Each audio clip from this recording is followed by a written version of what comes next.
if we are going to be, you know, 100%, um, um, you know, righteous, with these scriptures, because it's giving us an ultimatum. What do you mean it gives us an ultimatum? What would the ultimatum be? It literally says, if whether it be, it said, if every soul that eat it, that which die of itself, it shall eat the blood of no more, for the life of all flesh is the blood thereof. Whosoever eat it shall be cut off. Right? So we don't see that a person of Israel is cut off. Nah, nah, nah, no Spanish, bro. Nah, I don't know. Um, You got to run that back. I didn't understand what you were saying. so um, let me see. So I was saying it's giving us a somewhat of an ultimatum, right? It's giving us an option, right? Not here specifically in this verse, but it's saying that for one, at 14, if one eats something with blood in it, he will be cut off. But we don't see that circumstance with Israel unless they don't clean themselves, right? It says Right. he will bear his iniquity if he doesn't clean himself. So, to my understanding, it would make sense that one can give this food that dies of itself to one who is amongst their community. So I would take the stance that this is not talking about someone such as a person you could practice usury on. Now, I have to find the scripture, right? Um, Let me see. So basically, the scripture that we have in we got in the hot seat right now is the one. If you know which one I'm talking about, I got it in my notes. I don't got my notes in front of me, but you either give this food to a stranger or you sell it to a nakar. I believe that's the correct verbiage that is used within the text. It says, "Give it to the alien." We see a clear separation between gar and nakar in this text, and these are some of the nuances that may make a person confused and actually goes against a lot of the doctrines that we hear with the Hebrew Israelite brothers, because we see the use of these terms, you know, in specific chapters. We'll see stranger, alien, you know what I mean, sojourner. Sojourner sometimes means guard. Sometimes it means tosab. You know what I mean? I'm sure you would agree with that, right? So again, what I'm what I'm what I'm obsessing over right now, right, is the fact that we can eat this food, but after we eat it. So it would make obvious sense that we can sell this food to a nakar and practice the usury on that stranger. But the stranger that we giving it to, we not practicing usury. So basically, it's telling you sell it. Who cares what they do with it? Who cares what they do? But if you giving it to somebody that's that you would consider a gar, then we know they have to wash themselves. And it ultimately makes the point that you're looking out for the fatherless, you're looking out for the orphan, you're looking out for the widow, you're looking out for the needy, right? And Nah. I let my plan with that. So the difference is this: usually, when you deal with the stranger that you see appearing as Gur, it's rendered that way, particularly in this context. Somebody who is a temporary inhabitant, like say somebody comes there because they got a gig amongst the Israelites, and then they leave and and go back to wherever they came from. So it says you can give it to them that is in thy gates, that he may eat it, or you can sell it to an alien, which is nokri, and that's somebody who's just a foreigner in general. It don't necessarily mean that they're a temporary inhabitant. Maybe I want to get rid of these scraps, and I go outside of the land and sell it to them. So that's where I would distinguish it. But the simplest way to distinguish is who is told not to eat those things and who is said that can eat them. Obviously, the Israelites are told never to eat those things. So I think that's where we simplify the matter. It says you must not eat anything that died a natural death. Or in the KJV, you shall not eat anything that dieth of itself. There's nothing there that's giving any wiggle room for an Israelite. It's saying, but when it comes to these people that's some outsiders, you go ahead and you give it to them. There's no need to be caught up on the definitions at this point, because we have more than two texts telling us that Israelites aren't supposed to eat these things. Look, Exodus 23, Salakia. Let me go back to where I was at. Boom. I gotta find it again, damn it.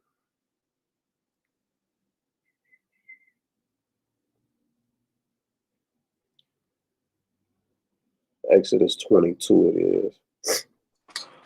I'm listening, brother. It says Deuteronomy 22 and 31. You shall be holy men unto me, neither shall ye eat any flesh that is torn of beasts of the field. Ye shall cast it to the dogs.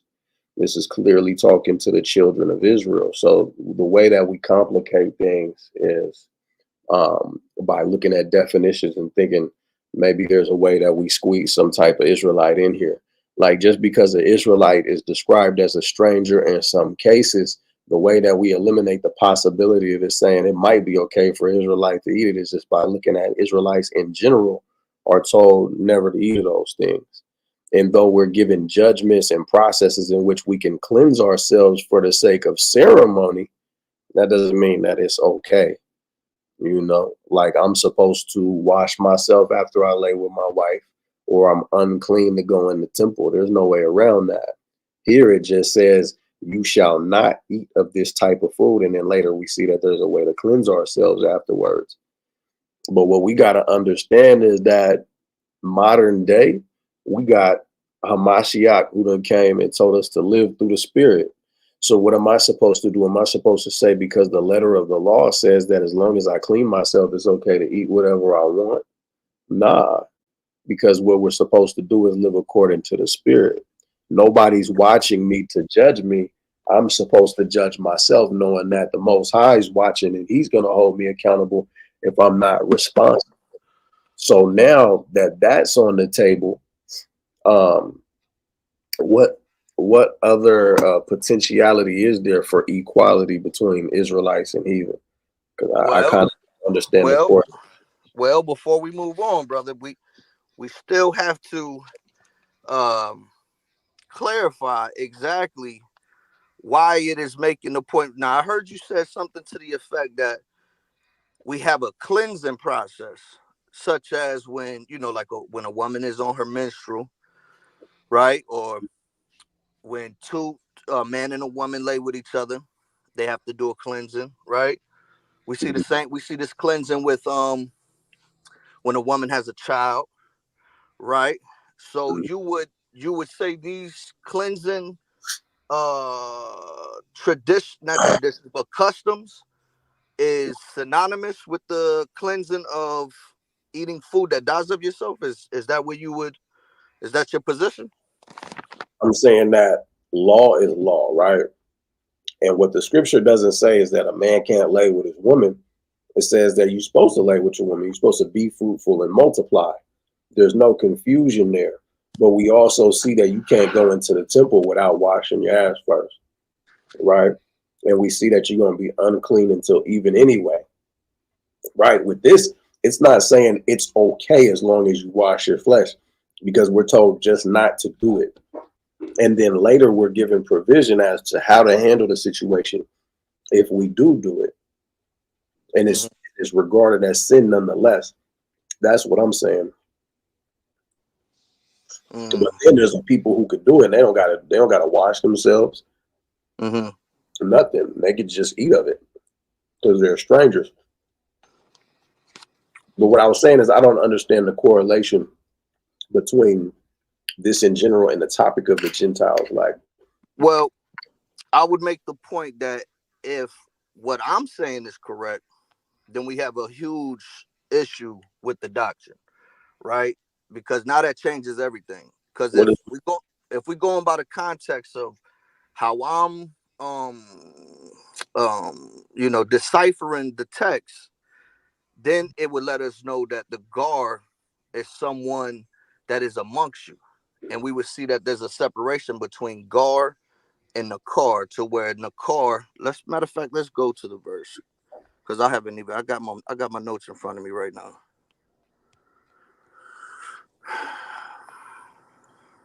Okay, so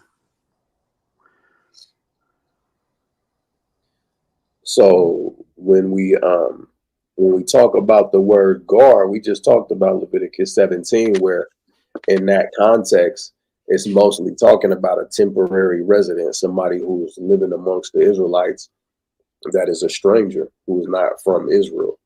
So and what, you saying that's across the board, or is there a chance that the gar could also be, say you a Levite, I'm a Judite, and my brother want to come live in your land? Could he be considered a gar? I'm not in this context because what it's called the process of elimination. So it's not righteous, in other words, for a Judite to sell something that dies of itself to another tribe because he's still an Israelite. Because the Right. overall context behind this, it comes with the volume of every law on the matter, right? You Mm-hmm. get what I mean when I say that? And I'm going to substantiate it. It says, you must be my holy people. It doesn't say you must be my holy tribe.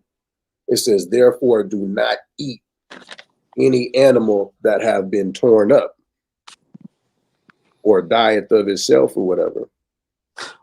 But we can't gloss over the fact that it says if you eat it, Israel eats it. You know what I'm Right. saying? So it's not a thing where it's not. We know that the major point is that you have to cleanse yourself if you do eat it. Hold on, brother, real quick. Yeah. We're in Exodus 22. It Uh huh. says, you must be my holy people. Is that talking about Israelites? Yeah. It says, therefore, do not eat any animal that has been torn up and Right. killed wild animals. Throw it to the dogs, right? So this is repetitious. So the overall theme is that it is a sin to Israelites. So by the time we get to where you're talking about in the book of Leviticus, it's still talking about Israelites. So when it says that you have to clean yourself or that sin is going to be held against you, we understand why it's saying that the sin is going to be held against you is because that it's a sin for an Israelite to eat of that. That Mm-hmm. standard is not there for the strangers that come from other nations, whether they're dwelling amongst us or they're foreigners outside of the gates. Mm-hmm. It don't matter for them. For us, it's a sin. Just because we can wash ourselves and make ourselves clean afterwards doesn't mean that it's okay for an Israelite to do it, because God has ordained that if you got to be my separate people and you must not eat these things. Mm-hmm. Like Leviticus 22 also touches on it. Let me see. It says, he may not eat an animal that has died a natural death or has been torn apart by wild animals, for this would defile him. The priest must follow my instructions carefully, otherwise they will be punished for their sin. Now, I'm not tripping. Look at verse 22. It says, the Lord said to Moses, tell Aaron and his sons, right? So this Mm-hmm. is particularly for the Levites in Leviticus 21. Mm-hmm. Now let's look at the one you was talking about, Leviticus 17. Yeah. The Lord 17:15. said to Moses, give the following instructions to Aaron and his sons and all the people of Israel. So you see what I'm saying? Like, it doesn't matter what tribe you're from. Mm-hmm. So cross, you can't cross contaminate the tribes. You get what I'm saying? You said you can't cross. How did you correlate that? I I'm said I'm you, I'm looking through my notes, brother. So I'm like I'm trying to follow you and find my specific verses. So you said you correlated the mixing. You said cross contaminate. Explain that to yes, me one more time. I said you can't cross contaminate the tribe. Like basically that would be treating another tribe like they're not family. What I'm Hmm. showing is that in Exodus, it tells all Israelites in general that you're supposed to be my holy people.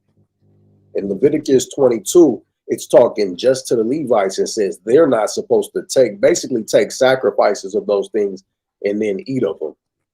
Then Leviticus 17 is talking to the Levites and the rest of Israel, going to Facts. show you that God's not distinguishing, saying if you're from this tribe, you can't eat it, but you can give it to the tribe next to you.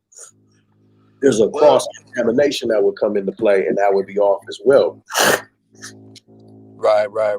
right. If Okay. any of the Israelites is Hmm. what it's talking about in Leviticus 17. Mm, okay.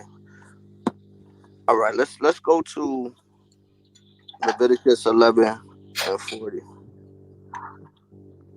Leviticus 11 and 3, 40. 11 and 40. Yeah. Okay, come on. Um. But if any water be put upon the seed, and any part of their carcass fall thereon, it shall be unclean unto you. So we know that. What is this? Um. We know that this is going in on the different ways that the food can become unclean, Mhm. right? And I just I want to make sure we agree that just this isn't talking about illegal food. This is talking about legal foods that has become unclean. I just Yeah, want to make sure. Okay, so we agree on that, right? and we're no longer talking about food that died of itself either, Well, which is it abominable, says, huh? which is abominable within itself. Well, where does it say it's abominable? Abominable means that you're supposed to avoid. You're No, supposed I'm to. saying where do we see in the scriptures that it says food that dies of itself is abominable? I'm Like talking. that specific verbiage. I'm not saying the specific verbiage is there. I'm saying there's an obvious connotation to what's abominable and what's not, just by the definition of it. So by virtue, God is saying that you're not supposed to eat these things; they're unclean. That's abomination But by definition. that's my thing with the scriptures. We know Yahweh Shah told us that this thing is a double-edged sword. Was he the first one to say double-edged sword, or was there connotations to double-edged sword before Yahweh Shah got into the picture? It cuts both ways. But I'm saying, did David ever speak of a double-edged sword, or was Not that that I just something remember. from Yahweh Shah? Not that I remember. Okay, because I feel like hold on one second. I feel like these scriptures, right? Um, Israel fell off because we didn't see the double not the double side, and I don't want to say contradictions, but we didn't get to see the gray areas. So like I was watching this video just based off the Jubilees, and the guy was saying something to the effect that Israel got removed from the land, right? And now they were able to now the land was able to have its proper Sabbaths, or its proper Sabbaths. It's, you know what I'm saying, it's land rest. You know what I mean? So I kind of took Leviticus 25 as something that becomes, a contradiction, because we see that the land Sabbaths, and you could correct me if I'm wrong, but how long was we in Israel before the first captivity? You know I what I mean? Because because there was huh? so. I said I can't call it because there was so many of them. Right, right. So it's like sometimes it's hard for us to decipher these scriptures because a lot of times, and again, you could correct me if I'm wrong, but a lot of times we didn't even get the privilege to practice some of these laws because we was just so wicked from the jump. Like, you know what I'm saying? Like, you see it throughout the northern and southern kingdom. It was like, David already had, you know, he was reaping shit that he already sowed. You know what I'm saying? So we see these issues throughout the scriptures. So I'm like, it's always this double meaning. Not to say that it's a contradiction, right? So I just said all of that to just, to make that point that it's not an abomination, bro. Like, it's an What's not a abomination. denomination? It's not an abomination to eat something that died of yourself. It's an abomination to not clean yourself. Because that's what the scriptures telling us.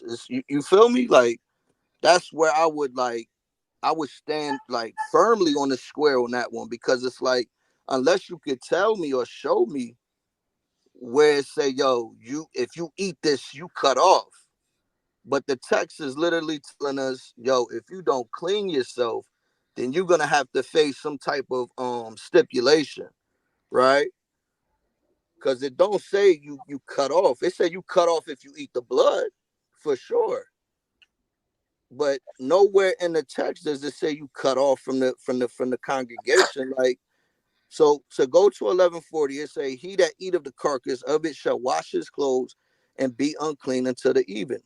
He also that bear the carcass of it shall wash his clothes and be unclean until the evening. And every creeping thing that creep upon the earth shall be an abomination. It shall not be eaten. Where you Whatsoever at? go upon, huh? Where you at? I'm at 11:40. Uh huh. Right. So um, let me just make sure we get the full scope of Are the you trying? Are you trying to what's say that? it says that it's an abomination in Leviticus for these creatures, and it doesn't say it for the animals that die of themselves? So it must not be an abomination after all. I don't get it.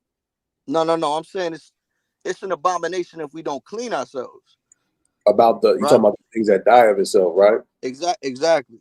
Because I'm linking this all back to what's that? What's that? Eat nothing that dies of itself. Deuteronomy 14:21.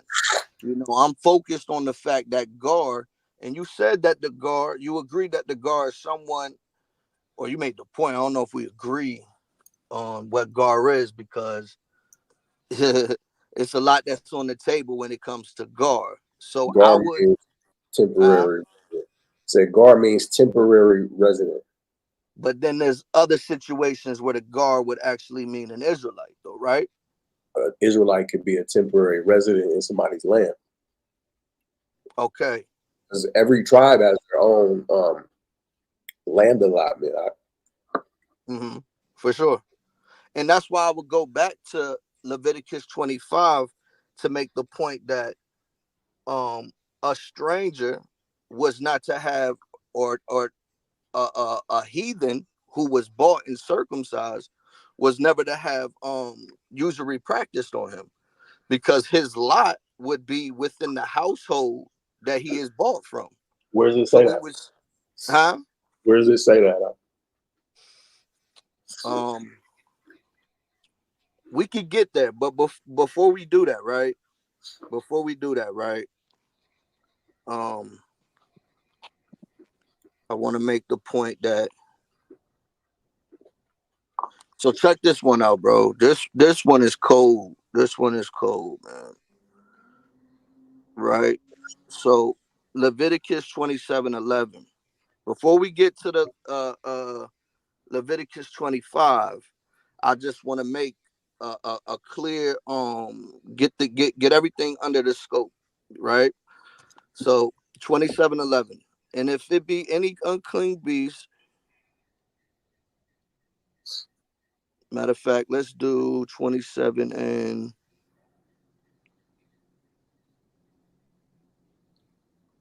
9. And if it be a beast whereof men bringing an offering unto the Lord, all that any man give of such unto the Lord shall be holy. Mhm. He shall not alter it nor change it, a good for a bad or a bad for a good. And if he shall at all change beast for beast, then it and the exchange thereof shall be holy. And if it be any unclean beast of which they do not offer a sacrifice unto the Lord, so now we see that it's an unclean beast that is not made a sacrifice. Now we know that Israel's not to touch the unclean beast. So by process of elimination, this unclean beast is one that dies of itself. Would you agree with that? I wouldn't say by virtue it says that, because it tells the priest that they're not supposed to deal with those beasts. Here it's Okay. saying that the priest is Uh-huh. still supposed to observe the beast and see what it is worth. So there's not really much Right. to examine if it's a dead beast. Okay. So you are familiar with this chapter, right? It's talking about a vow. So if okay, let's continue. And if it be any unclean beast of which they do not offer a sacrifice unto the Lord, then he shall present the beast before the priest. So if I come to the priest, you a Levite, I come to you with some a ox that just it died of itself, and I come to show you the different forms of the meat and the condition of what the meat is in. You're gonna determine which is good, right? Is that the understanding that we're getting with this? Excluding a beast that dies of itself. Excluding. Yeah, excluding that. Where you see that at, brother? It just says if your vow involves an unclean animal, one that is not acceptable as an offering to the Lord, then you must bring the animal to the priest. He will assess its value, and his assessment will be final, whether high or low. If you want to buy back the animal, you must pay the value set by the priest plus 20%. If Right. someone dedicates a house to the Lord, the priest will come to assess its value, and the priest's So assessment will be that's final. going somewhere else. Higher. That's speaking about houses. You're right, it's going somewhere else entirely. You can't do this with an offering unto the Lord, like the It just told you it's not an offering though, bro. It just told you it's not an offering. it says that aren't allowed. So what I'm trying to point out, is that this isn't talking about the same thing as what we were talking about earlier. So I don't get the correlation between this. It is though, because it's telling you that I'm offering it to you. Like if we put this in context, You could buy it back. I'm bringing some, Buy back of the sacrifices from the Lord. huh? This is not held to the same standard. This is not a sacrifice to the Lord like the other No, it's sacrifices. something that I'm gonna be selling. It's going back. It's to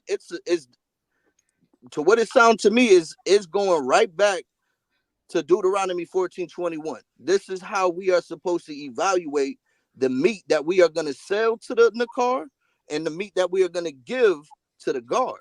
This It isn't shows, talking about huh? giving meat to the Nakar or the guard. No, I'm not saying that this scripture particularly is speaking about that. I'm saying 27:10 is a precept to 14:21 and how we are supposed to deal with the specific meats that dies of itself. Like I said, if I come to you as a Judite and you're a Levite, you're gonna examine the meat that I just brought to you. You're gonna tell me if it's good or it's bad, and you're gonna give me the value on that. That's what this scripture is telling us, brother.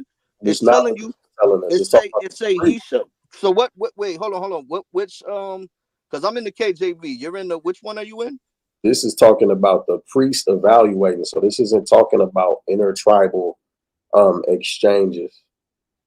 Yeah, but which Bible are you in right now? I'm in all of them. Okay, so he shall not alter it nor change it, a good for a bad or a bad for a good. If he Yeah. shall, Essential that you start at verse 8. It okay, says, but if he be poorer than thy estimation, then he shall present himself before the priest, and the priest shall value him according to his ability. That vowed shall the priest value him.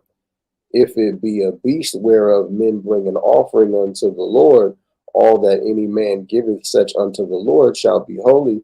He shall not alter it nor change it. Good for bad, and so on and so on. So this is talking about the priest.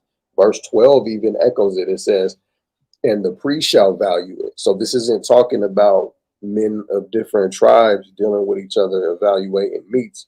This is talking about something very specific that takes place at the temple, where we're not talking about a sin offering where the requirements are as such, or a goodwill offering.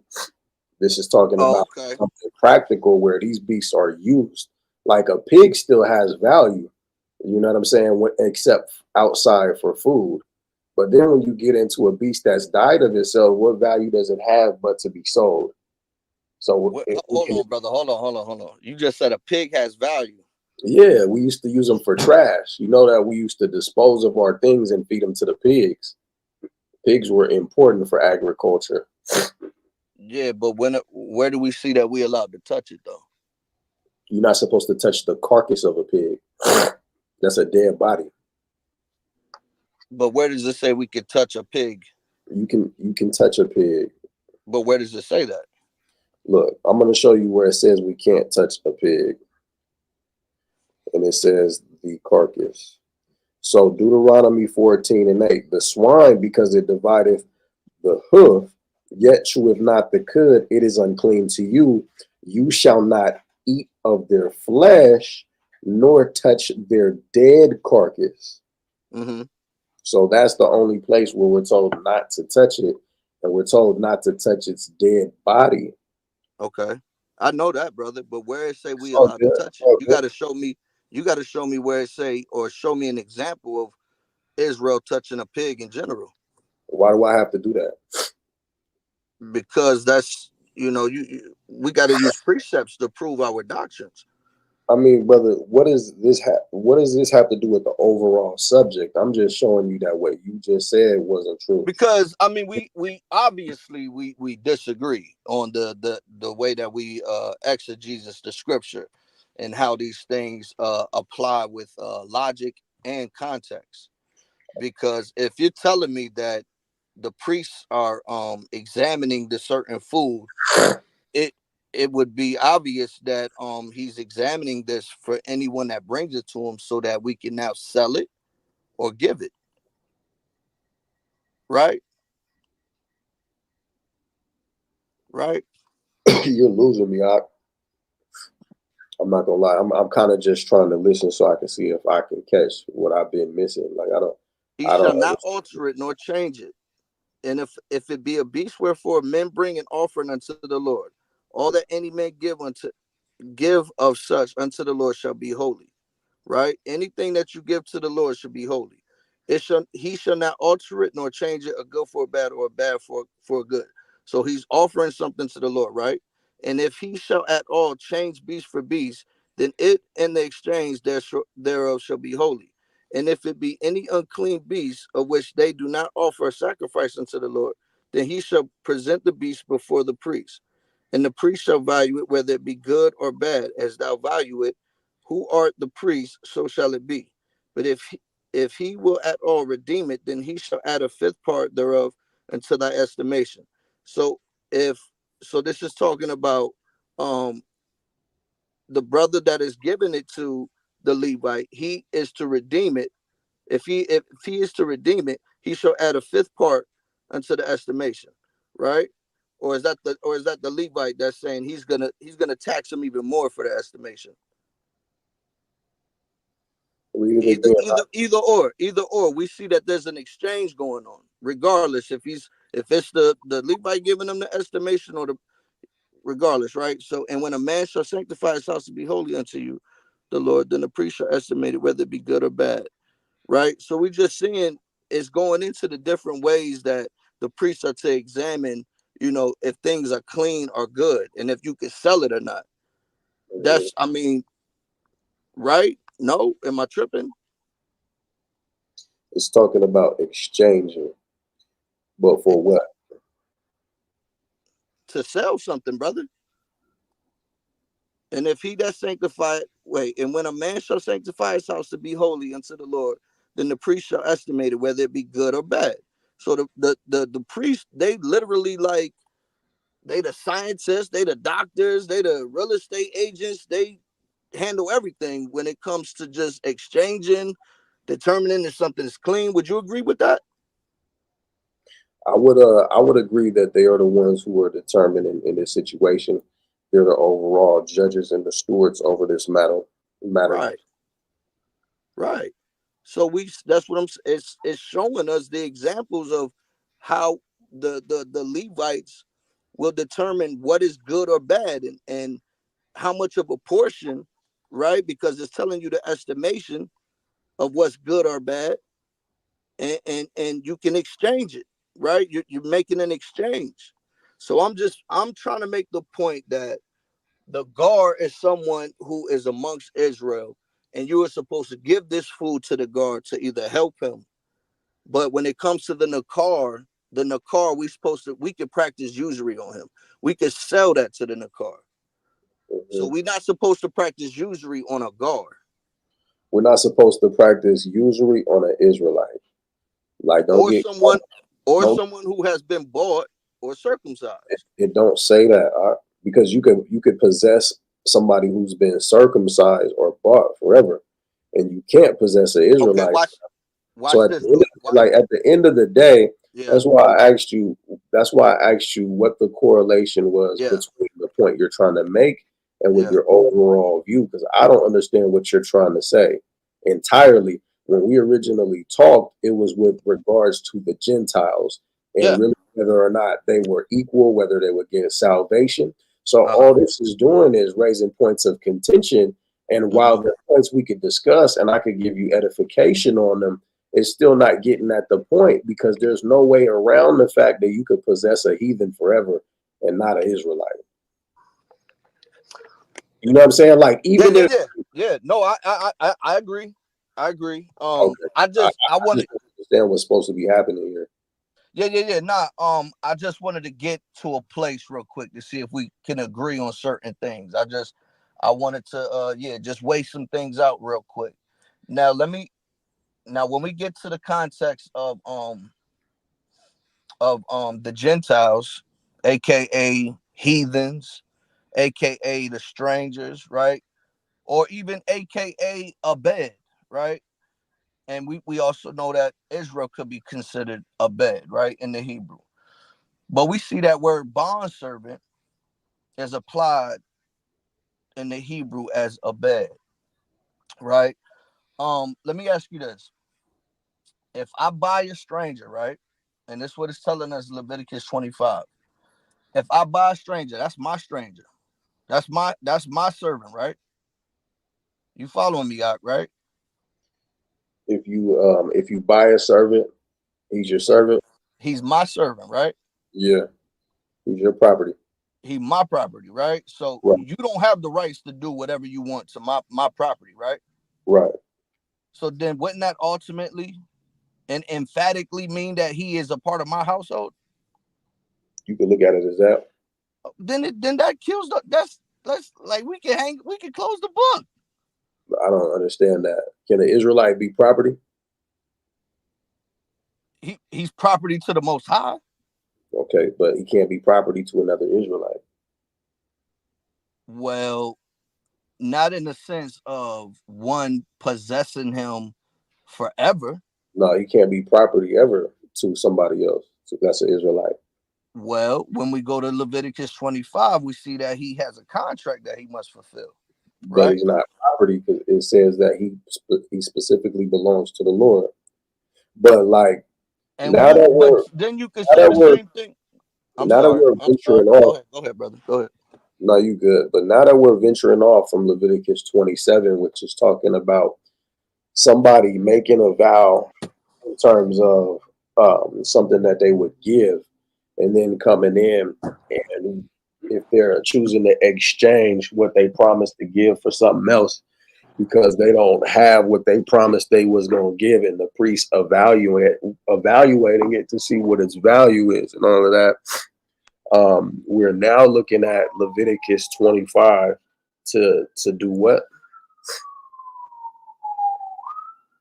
We're looking at Leviticus 25 to determine who is the stranger, who is the one you are supposed to practice um um who is the one that you're supposed to bring into your household, keep him as one of your own, right? That's what we're trying to determine, right? All And who is the one that is supposed to be a bond servant forever, right? right. All right.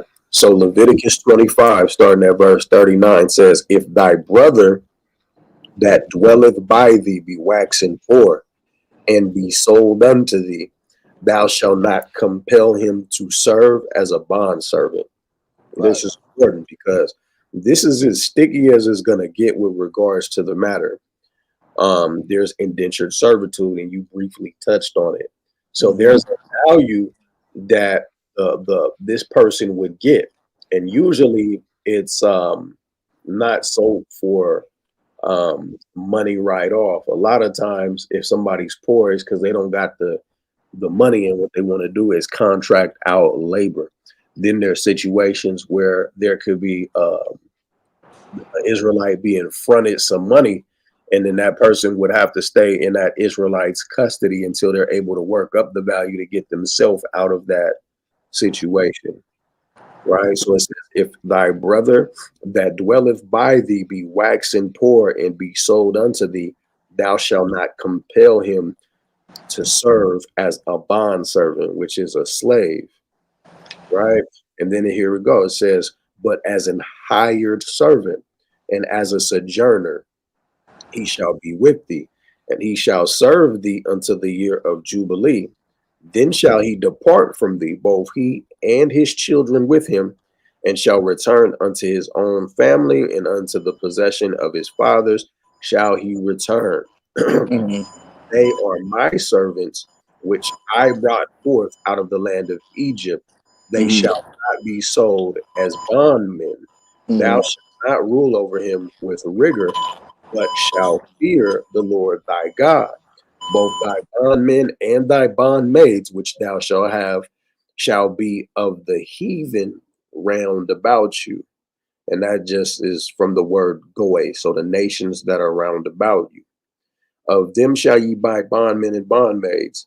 Moreover, the children of the strangers that do sojourn among you, of them shall ye buy, and of their families that are with you, which they beget in your land, they shall be your possession.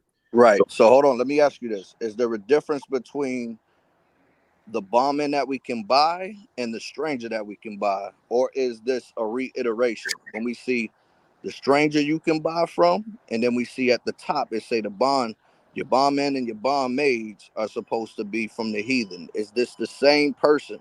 Is the ones that you buy from the heathens, are they the same as the ones that we can buy from the strangers? Are these the same people? Is this the exactly, same? This okay? So it's a reiteration, right? exactly. Okay, cool, cool, cool. All right, so I would say that this is telling us that the one that you are buying is the one that you are not supposed to practice, you know what I'm saying, usury on. You're not supposed to practice rigor on this person because you bought him. Nah, Now, it's that the now Israelite. hold on. Let me finish though. Let me finish though. And There's no need for you to finish. We got to nip that in the bud. You cannot rule over an Israelite with rigor. There's nobody else that we're told not to rule over with rigor. So we got to read that part again, but see, right? this is the problem though, brother, because like I was trying to say earlier, if I have a servant that is mine, then you can't just take my servant and deal with him as a bond servant. You get Nobody's me? nobody's talking about that though. But We're that's what this talking about scripture is telling us, though, brother. no. It's telling us that we can't just use any stranger for anything. This is my stranger. That's This is my bond that's servant. not what's being said at all. It is though, brother. I'm gonna tell you why. 25 and 40. You don't got to tell me. We're gonna read it. It Okay. says, but as an hired servant, who are we talking about? Your brother that dwelleth by thee. So there's And no chance. look at There's no. real quick. If you look at other translations, it says your fellow Israelite. It says, if your brother that dwelleth by thee be Yeah, waxed, and we the point of contention is that the fellow Israelite we brother, disagree. I We need you. disagree. I need you to listen and digest at this Okay. point. Okay. Just listen and digest. You want to be nice to your servant, you can, but it doesn't change the fact that the law sets a standard, and how you want to treat your servant doesn't change the standard that's across the board. The Where does standard, this say practice rigor on the stranger? Because I'm what y'all doing, trying to y'all show you. are I'm trying to show equating. you. And Okay, what the go ahead. standard is that you cannot treat an And please don't Israelite. go to Deuteronomy, bro, because I'm Deuteronomy is I'm talking about. staying right here where we're at. So the standard is that you cannot treat an Israelite any old kind of way. You can treat the heathen a certain way, but you cannot treat an Israelite a certain kind of way. We don't even have to harp on rigor. What it's saying is that the person that you're not supposed to rule over with rigor, the person that you're not supposed to buy and own is an Israelite. Right. There's nowhere that we can read in that this is talking about somebody that I'm not reading in anything. amongst us that's a Gentile. It says, if your brother, what is the word brother? The word brother, we all know it. It's ak. It means relative, kinship. We're not talking about somebody who believes what you believe.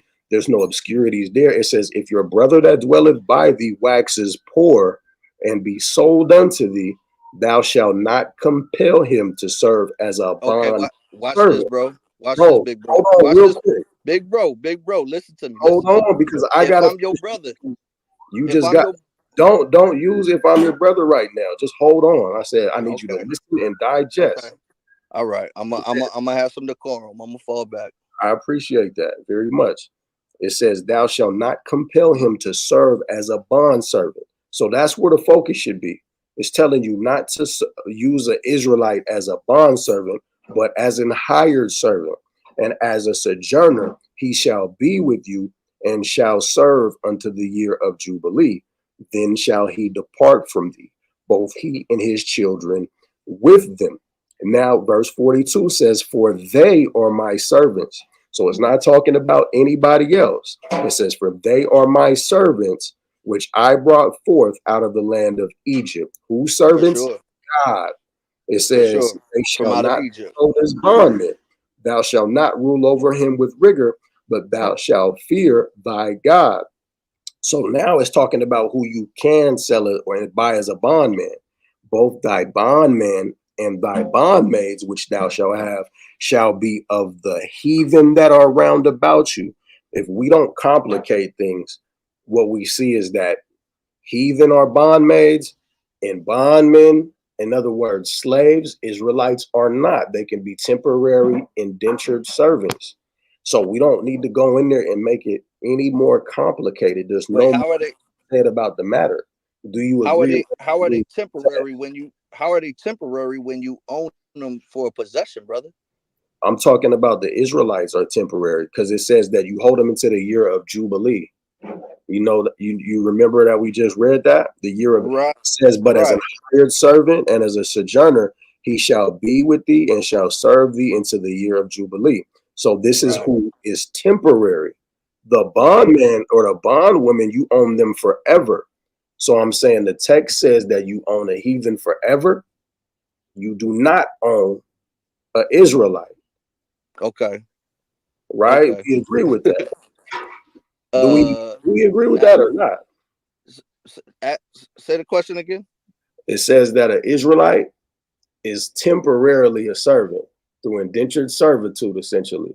But it says that a heathen can be owned forever. Do we agree with that or do we not agree with that? We agree, but we disagree on the fact that Israel, to me, to my understanding, Israel is anybody that has been bought and circumcised with your money. So And I'm you have to circumcise a bond slave when you buy them. You know that? exactly So how do you own them forever once you circumcise them? because they're a part of your possession now. No, but are they Israelites once you circumcise them?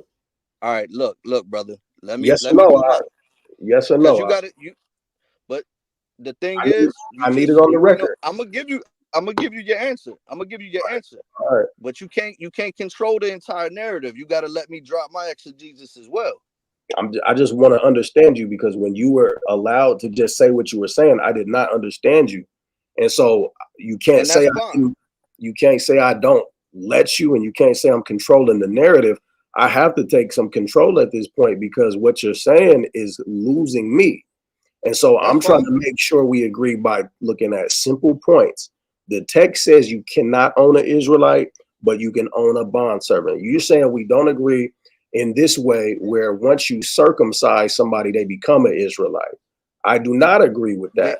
So now right. what I'm doing is asking you another question so that I'm we not can. asking you anything. I'm not asking you I nothing said at this I'm point. asking you a simple question. I said, Okay. I'm asking you a simple question based on simple logic so that these things are on the table. Once I Okay. circumcise a heathen, does he become an Israelite? He is Do I of the nation of, do I then can I have to answer? let him go at the year of Jubilee? You said what about the Jubilee? I said, once he becomes an Israelite, do I have to let him go at the year of Jubilee? Yes. Where does the Bible say that? And I'm gonna give you the context now. Can I speak, brother?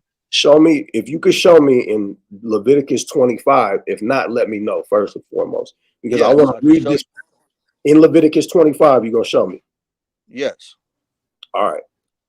So Leviticus 25 is literally talking about the stranger that has been bought and circumcised.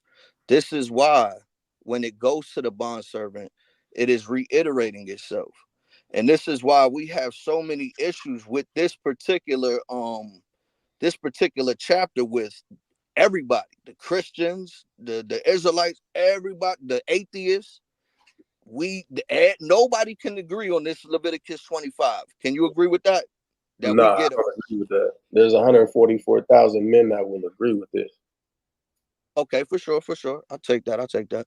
So, all right, Most atheists believe in this, and that's why they don't like the Bible, because they don't mm, like that God would judge this way. I got you, know, got you, know got you, of got you. atheistic scholars in the law that don't like the Bible because this says what it For sure, says. for I'm sure, for listening sure. to you. Yeah, for sure, for sure. We at the same place on that. But I would say that it's to me, it's a problem with the atheists, and they don't deal with the Bible because they think that this is a verse that is speaking towards slavery, right? That's the point I'm trying to make is that it's not talking about a slavery to where one is practicing rigor as the Egyptians did, and I'll explain why. Because as I said earlier, that if I have a stranger that I just bought, I have a heathen stranger, I bought him, right? The context of this chapter is literally telling us that if my stranger, my servant goes into your land, bro, big bro, he going to your land, he got to come back to my land after after that 50 happens. That's what it's telling us, bro. That's what it's literally telling us. Because my stranger fell into decay, bro. And you know what's even wilder about this, How does big your bro? stranger fall into decay if he's living in your household on your land being Because sustained? I fell into decay. I fucked up. I'm oppressed right now. Now he got to go and find another spot. And you know what's even wilder? Who's supposed to pierce their ear if they love their master? You telling me Naphtali's supposed to pierce his ear? Hell no. Naphtali's supposed to go back to his land after the 50. But Why? that's Why what it Naphtali? says, though. Huh? Huh? It says that the Israelite can waive that right after the year of Jubilee, and he can stay. So it's not talking about some heathen. It literally is saying after the year of Jubilee, which is for an Israelite, this person can say, I love my master and my children, and I want to stay. And then you shall bore his ear through. But you And it said you says was you going could to show me in Leviticus 25. So I want you, because wait. you have not. Hold on. You said it could waive the Jubilee once he Yeah, pierced that's his ear. what, yeah. We'll go there It's after you show me in Leviticus okay. 25. I want you Okay. to read 45 through 46. Okay. I got you. Hold on. Hold on. Let I me need get. a thorough understanding of what this is talking about. I got you.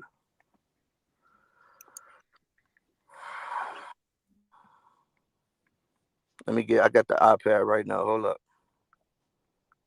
25 to 46. Right. Come,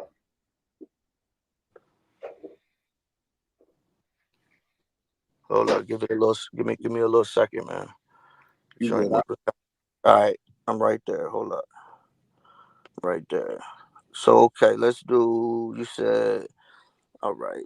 Let's start at 44. Both thy bondmen and bondmaids which thou shalt have shall be of the heathen. We know heathen right here means nations that are round about you. Of them shall ye buy bondmen and bondmaids. We know this term is abed, and we also know that Israel was called abed, right? So basically, it means servant. The only difference with this scripture when it says a heathen isn't a bed, it means that he can be kept for the rest of his life. The rest of the Israelites are not kept, right? So moreover of the children of the strangers. We know that this word stranger is tosab, right?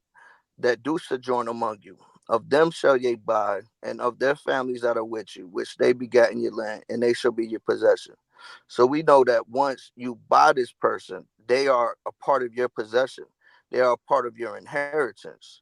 And another way I would precept that is with Sheshan and his Egyptian servant. We see that the Egyptian servant married in, and he became a possession. His children became a possession. That's clear cut, bro. That's clear cut. And y'all can swear up and down Shishan he was actually nah, bro. This is telling you right here. That's a cut. And ye shall take them as an inheritance for your children after you. Again, it's showing you, it's cutting y'all doctrine, bro. No, read that. Y'all gonna it As say if you're moreover, you gonna shall what? inherit, it say y'all should take them as an inheritance, and ye should take them as an inheritance for your children after you. We Mhm. see in the lineage of Shishan that he wasn't a part of the lineage, but his children was. God damn, tell me I'm lying. Tell me I'm lying, Osh. We see that his children was a part of the lineage of Israel, a part of Judah. At that point, y'all, we inherited them. We didn't inherit We Sheshan. we What's the brother? inherited them. I don't disagree. It also says Exactly. that the sons of Solomon's servants were reckoned among the people that came back from Ezra. That changes nothing. So go ahead and finish it out. So I can ask you a question about this particular part. Okay, hold up. And ye shall take them as an inheritance for your children after you, to inherit them for a possession. They shall be your bondmen forever, but over your brethren, the children of Israel, ye shall not rule one over another with rigor. So Now that just here, colon, hold on, it hold on. says, Let me finish. Let me finish. That all right, colon right there, that colon, right after they shall be your bondmen forever. Right after the colon, but over your brethren, the children of Israel, ye shall not rule one over another with rigor. This is referring to the brother that you just bought, bro. That's what the colon means. no, it don't, man. This is that. Like, I'm not gonna lie, man. You want it to be that? That's fine. It's not what it says. It says, "You shall take them as an inheritance for your children after you." Who is it talking about? It's still talking about the stranger that sojourn among you. It's still talking about the bondmen and the bondmaids which you bought from the heathen. And it says, "You shall take them as an inheritance for your children after you, to inherit them for a possession. They shall be your bondmen and your bondmaids forever. But for your brethren, the Ben Yasharallah, you shall not rule over one another with rigor." This is why it says, "You shall not rule over one another." You mean to tell me that we need to even put anything in text to tell some Gentile that they can't rule over a fellow Israelite? Nah, So it says, "You shall not rule over one another," telling us how we're supposed to treat each other. All right. yeah, for sure. But when we now, this is what gets even crazier though. Now we got to exit Jesus 47. What does, real quick though, But yeah, what, because that 47 is even colder. That like that even is what does crazy. possession forever mean? Possession mean you if you want to use them to give them to your daughter, you want to give them to your son, you can possess them that way. So now Okay. their children are a part of the line. Like Okay. I just said with Shishan. So the word possession is akuzah. Does that word mean property? I mean, you tell me, brother. You got the joint out in front of you. Just I, just, I, just lay it just, out, brother. I just wanted to give you an opportunity to look at it, just in case I mean, I'm not a scholar with the Hebrew, bro. I'm just trying to exegesis the scriptures. Just go ahead, so tell me so the what you mean, bro. so the word possession, and if you wanted to reference it at another time, is Strong's H272. It's akuza. It means property. Right, So it says they're supposed to be your property. It says to inherit them for property, they shall be your bondmen forever. right. So you said earlier that you can not own a heathen forever once he's circumcised, but that No, pretty much I said is. no, no, no, no, no, no, no. Don't do that, bro. Don't do You that. I said it. didn't. You No, said it. that's. Recorded, I bro. said. I said when she falls into decay. Once that. Nah. Let me run it That's back. This is what you said. You no. said That's not that. what I said, bro. I know I'm what gonna, I I'm gonna said. tell you exactly what you Now, said. You now I'm said that telling when you what they're, I said, bro. You can't tell me what I said. I'm I telling you what I can't said. because it's recorded, bro. You Oh, said that and when you run it back, you're gonna be like, God damn, this brother once talking he, some crazy nah, shit. I nah, just told you that if my stranger wants to dwell with you, bro, bro, that you chill gotta give real him quick. back after 50. That's what I Real- said. Chill real quick. You said that See, if you circumcise, you playing, huh?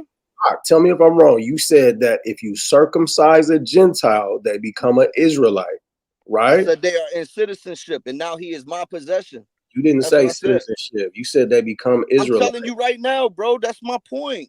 Like All right. you keep on talking about what I said over there. Let's keep walking, bro. We walking.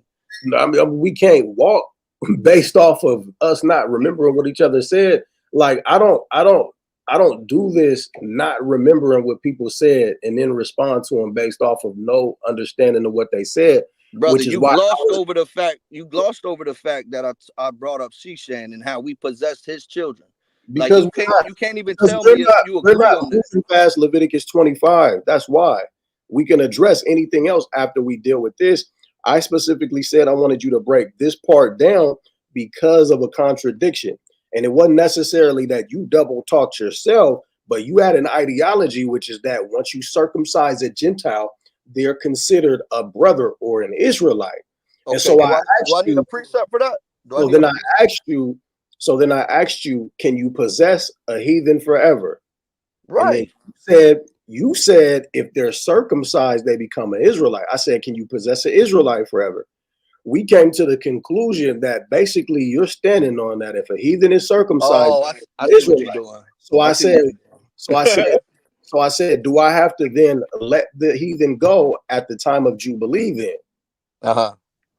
And so your answer was what? What do you believe about that? That way I'm not putting words in your mouth. Okay, so when you circumcise a heathen, Do you have he to is let them go at the year of Jubilee once you circumcise them? no, listen, brother. Let me give you the context. Let me give you Bro, the context. I just want a yay or no, bro. I'm Do not gonna just give you a yeah or no to your question, bro. You gotta hear my context though. You can't Well, just you play gave off your your context. context, huh? You gave your context, I and told you now the con. here we are struggling with the fact that you're saying you Nah, didn't you say something. struggling with understanding what I'm saying, brother. I've been told you if my stranger goes into your land, that stranger that I have, he is my possession forever. I'm telling you that Leviticus 25 is saying, if my heathen, my servant, goes into your land, me and you, we Israelites, you big bro, you Judah on the block, and I'm Benjamin on the block. He going to your land. You got to give me my servant back, big bro. It's That's what not. I'm telling you. It doesn't talk about none of that here though. It just said it. It said he Oh, got to go back to his land at the Jubilee. okay. All right, brother. So I'm just gonna recap real quick. Real quick. Where it says, if thy brother that dwelleth by thee waxes poor and be sold unto thee, thou shalt not compel him to serve as a bondservant. That's talking about a heathen. You should not compel him to serve as a bond servant. That's talking Right. about a heathen. No, no, no. Okay, so where we at? Where we at? We're at 39 in Leviticus 25. And if thy brother that dwell by thee be waxing poor and be sold unto thee, thou shalt not compel him to serve as a bond servant. That's Right. That's talking Right. about heathen. It's saying that that that stranger cannot be a bond servant to you. Is it talking about a heathen? Yes. Okay. But as an hired servant and as a sojourner, he shall be with thee and shall serve thee into the year of Jubilee. Right. And then shall he depart from thee, both he and his children with him, and he shall return to his own family, and unto the possession of his father shall he return. So that means Exactly. he can leave the land again. It Or means go back. It means go back to me. but how He is living he with was you just a his hired possession? servant to you. He was just a hired servant to you, and now he has to come back to me. I'm his father, basically. So he has property among you? He don't have. I mean, does he have property? Yeah, Uh, because it says back to his possession does he have property? and unto Yeah, yeah, yeah. He got okay. property. Yeah, Okay, he so got let's property. build over that. Verse 41 says, then shall he depart from thee, both he and his children with him, and he shall return unto his own family and unto the possession of his fathers shall he return. That's talking Right. about returning to you. Right. So you owned his fathers? Nah, nah. I mean, that's possible. Yeah. Okay, so this is where the contradictions come, brother. And this is why I'm asking you these questions. And I know it can be tedious, but the word possession again means property. So this is saying that he has to have some type of property amongst you. You know, you're not supposed to give the property of the Israelites isn't supposed to exchange all from tribe to tribe, right? Facts. And so it's Facts. supposed to stay amongst the tribes. So you saying that if you're a Simeonite, this heathen becomes a Simeonite? Well, I don't understand what you gotta slow it down a little bit. Saying if you Because you said if circumcise, I'm a Simeon, you said if I'm a Simeonite, he becomes a Simeonite in what as kind? you, What do you? as you circumcise him, does he become like a spiritual Simeonite? Not a spiritual Simeonite, but a civilian. He's a civilian of Simeon. But does he become a Simeonite? Like, do his father, like, can he now say the Simeonites are my fathers? See, I know where you're going with this, bro. But Well, let's I go know there. where you. But I want to be respectful, bro. You know what I'm saying? And I know we had a point of where we just had a bunch of confusion, but I'm not trying to put no words in your mouth, and I would, respect it if you don't put any words in my mouth, right? I just want to get a full scope and a complete understanding, right? So the way I would answer the question you just asked me is, you said, does he become a Simeonite? The way I would answer that is like I keep on bringing up with Shishan, how Shishan, he came in as an Egyptian, but then his children, they became Judites. So if that heathen come into my land, I'm a Simeonite. He's not a Simeonite, but his children are now Simeonites because his uncle is now my brother. Is my brother is his uncle. You understand what I'm saying? And it goes on to show you in 25 that the uncle could buy that servant out of out of servitude before the jubilee comes. All So it right. applies. I'm saying that it applies to both the sojourning genetic born Israelite, mother and father are both from the same tribe, Israelite, and it applies to the one who's mixed, and it also applies to the one who is not even an Israelite. Bro, I'm not gonna lie. It doesn't make sense because our economy is based, first of all, off of the father. There's no mixing because that causes confusion, right? Which is why, for example, the father's name carries your tribe, it carries what your inheritance is going to be. And that's how we pass down property from generation to generation. So Mhm. certain heathen are going to be reckoned among certain tribes, but they're still going to be reckoned as heathen because we keep track of who property is what. It's important because this is how we maintained our society. Right. I don't understand the concept of Oh shit. mixing. Whoa, whoa, whoa. Hold on, brother. Hold on. 1 second. Stop screen recording. Okay, hold on. All right, hold on. Let me go back to the joint. You can still hear me, right? Yep. Okay. I think what would make this discussion um where we could get a better understanding is if we just um agree to disagree on this particular area, and we exegesis 2547, and we see where we both stand on 2547, and we see where you stand and we see where I stand, because at this point we already know that we got a different understanding, but we know 2547 is referring to something else, right?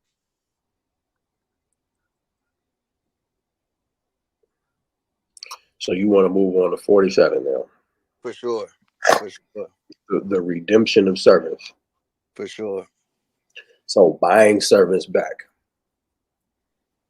Yeah. All right. You want me to read it? Yeah. Because I don't know where you're going to here. Okay. All right. I'm gonna start at 2546. Just so we can, make sure we on the we got it all lined up. And ye shall take them as an inheritance for your children after you to inherit them for a possession. We both disagree. We disagree on who's being inherited, or well, we do agree who is being inherited, but we disagree on why they are being inherited, right? So it goes on to say, and there's a semicolon right after. So they shall be your bondmen forever, but over your brethren, the children of Israel, ye shall not rule one Oh, over another. What before happened? before you move on, I forgot we need to get this on the open air. Do you possess property? What do you mean? Do you inherit property and possess property? Do you inherit you mean as a stranger? No, period. Like you can inherit property, right? Yeah, the Israelites was given a lot. Okay. When it says that their families forever as a possession, that means property. So whose property are they? Was it talking about? That is talking about the specific Israelite. Okay. If a Simeonite or a Gadite buys a heathen, that is his property. Forever, That right? forever, forever, And, ever. and he doesn't have to let him go after he circumcises them. No, he does not let him go. That is Even, his property. even though that servant becomes an Israelite. I said he becomes a civilian. Okay. So let's walk the 2547. All And right. if it's I'm with you now. yeah, and if a sojourner or stranger, yeah. And if a sojourner or stranger wax rich by thee, and thy brother that dwell by him wax poor, and sell himself unto the stranger or sojourner body, or to the stock of the stranger's family. After that he is sold, he may be redeemed again. One of his brethren may redeem him, either his uncle. Hold up, my shit fucked up. Hold up, where we at? For stranger wax rich body, and thy brother that dwell by him wax poor, and sell himself unto the stranger or sojourner body, to the stock of the stranger's family. After that he is sold, he may be redeemed again. One of his brethren may redeem him. Either his uncle's son may redeem him, or any that is not of kin unto him of his family may redeem him. Or if he be able, he may redeem himself. Okay, so what is this? What is this talking about, brother? It's talking about those same. It's talking about those same servants that can't be counted as bond servants, indentured servitude. The same servants that can't be counted. So As wait, bond servants, the indentured so servants. so who is the brother? Who is the Israelite selling himself to? They say if a sojourner or stranger wax rich body, who is this stranger that is waxing rich? So let's look at Jacob, for example. He went into indentured servitude. Essentially, that was family. That was his uncle. He was serving him for a certain amount of time. He waxed rich by his uncle. If what his choice was if he was serving for a debt, he could pay off that debt by what he gained while in that servitude. So that's pretty much the same principle being established here. Remember, Mm, it says, if your brother be fallen poor, or waxing poor and falleth in decay with thee, then thou shalt relieve him.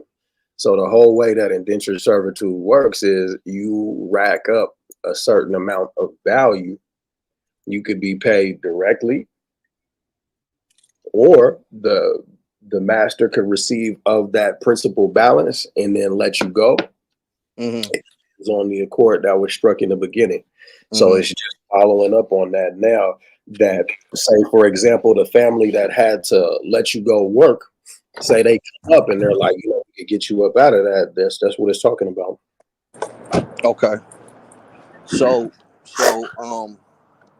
you brought up Jacob and Laban, right? Yep. That's so you precept that same situation, right? So and Laban was a what was he, a Midianite He or was an what? Assyrian. Assyrian. He was an Assyrian. No, So Syrian. Right. You said from Syria, right? Right. Right. So was that didn't Laban love Jacob? Yep. So then what is the issue? We see that they are part of the same household, right? We No. agree, huh? No. So That's Jacob wasn't a part. Wait, hold on. that's Let me just that's make not sure what I remember. Hold on, that's not hold on. 1 second, Osh. you, 1 second. you don't remember. Laban gave Jacob his daughters, right? Right. Okay. Go ahead. I'm listening.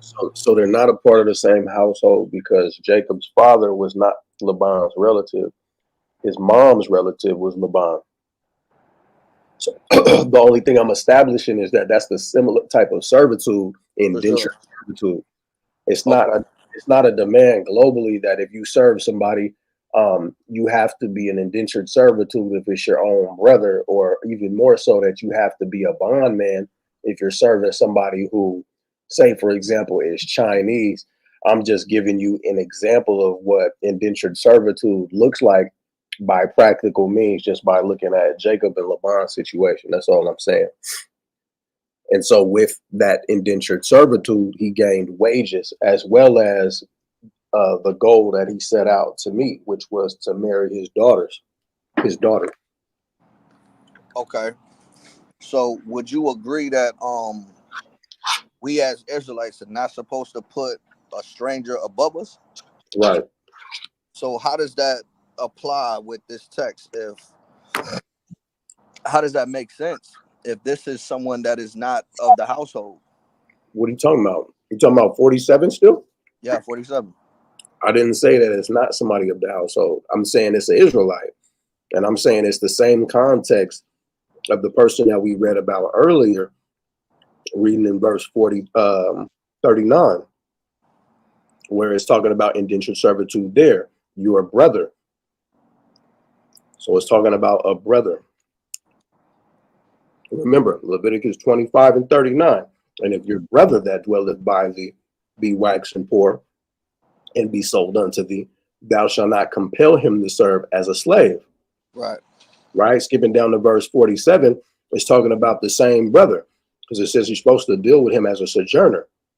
So it says, verse 47, if a sojourner or a stranger wax rich by thee, and thy So brother, somebody of a different tribes, right? it could be somebody of the same tribe too. It just says, and if a sojourner, How does that logically exclude this passage from being the heathen? How does that exclude it? because How it's does it talking about exclude that concept? indentured servitude still. And if a sojourner or stranger wax rich by thee, and thy brother that dwelleth by him wax poor, and sell himself unto the stranger or sojourner by thee, or to the stock of the stranger's family, after that he is sold, he may be redeemed again, by one of his brethren that may redeem him, his uncle, or his uncle's son may redeem him, or any that is nigh of kin unto him of his family may be redeemed. Okay. May redeem him, or if he was able to, that he may redeem himself, and he shall reckon with him that bought him from the year that he For was sure. sold. No, I'm And with you. I'm with you. We agree on that. I gotta finish the text though still. And he shall reckon him that bought him from the year that he was sold to him unto the year of Jubilee. Right. So that Jubilee is still talking about indentured servitude. For sure. And I would say that goes that's twofold. I'm What do saying you that's mean two, twofold? huh? I'm What saying you mean twofold? it's twofold for the one that you buying, that you buy from the heathen, and and it's another fold for the brother that is um of a different tribe. So you got to let them go on the year of Jubilee. You got to let them go back to their possession. The heathen. The heathen goes back to the person that possesses him. A, If he's the highest, huh? a possession is not somebody that possesses them. That's a possessor. So it doesn't say you go back to your possessor. It says you go back to your property. If we're just gonna talk in modern terms, it says you go back to your property.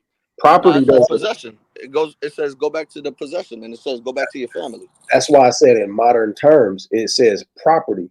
That's why I talked about the definition earlier of the word possession. That word possession means property. It's the Hebrew word akuzah. It Right. means property. So it doesn't say go back to who possesses you. It says go back to your property. So that's not saying what you're saying. But wouldn't that ultimately mean that No, no, not at all.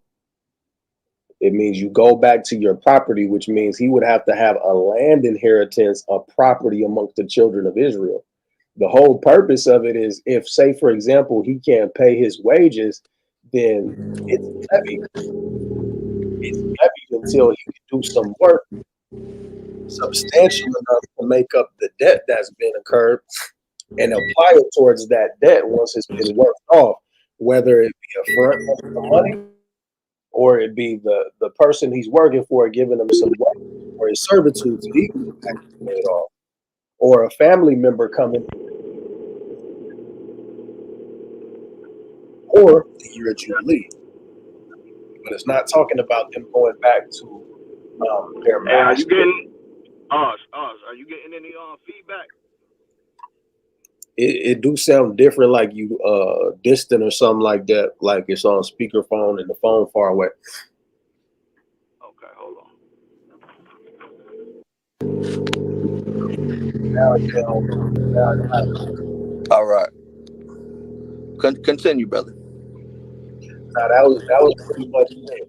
It doesn't say go back to your possessor. It says go back to your possession, which means property. Which is why earlier when I was reading 45, where it says that the strangers are supposed to be your property forever, and that their children will be your property forever, that goes against what you were saying about them being essentially Okay. Israelites. Israelites Okay. can't be property forever. They have to be redeemed or they have to be let go at the year of Jubilee, but the Gentiles can be owned forever. So would you say that the only would you say that when it tells us that you're not supposed to practice rigor on a brother, right? But then it says the ones that it says you're not supposed to practice rigor and make him a bondservant. Then it continues to say the ones you can make a bondservant is from the heathen. Would you equate those two together and apply that in a sense that now it's telling us that it's making an implication that the ones you can practice rigor on is of the bondmen. Yeah. So do you have a precept for that? I'm just looking at the contrast here. Nah, brother, we Because gotta I need a precept, brother. I need a I don't precept, I brother. don't I don't need a precept in order to look at the contrast because it's also defining the rigor. It's talking about possessing them forever and making them be slaves. But we know when you go to Deuteronomy, and I don't have my I'm driving right now, so if you could pull up the scripture in Deuteronomy where it says, yo, you could practice usury on a bondman. We While know I'm that, or no, it says you could practice usury on a stranger, right? That usury on that stranger is one who is not of Israel. We know Right. that the Nakar is one who is, he ain't been bought, he ain't been circumcised. He just somebody that is what do they call it? A mercenary, one that is just doing business, coming in and out. You know what I'm saying? So that is the only time we see another situation where usury is being implied within the scriptures, unless there's something else that you can tell me where it's literally saying practice rigor on your servant.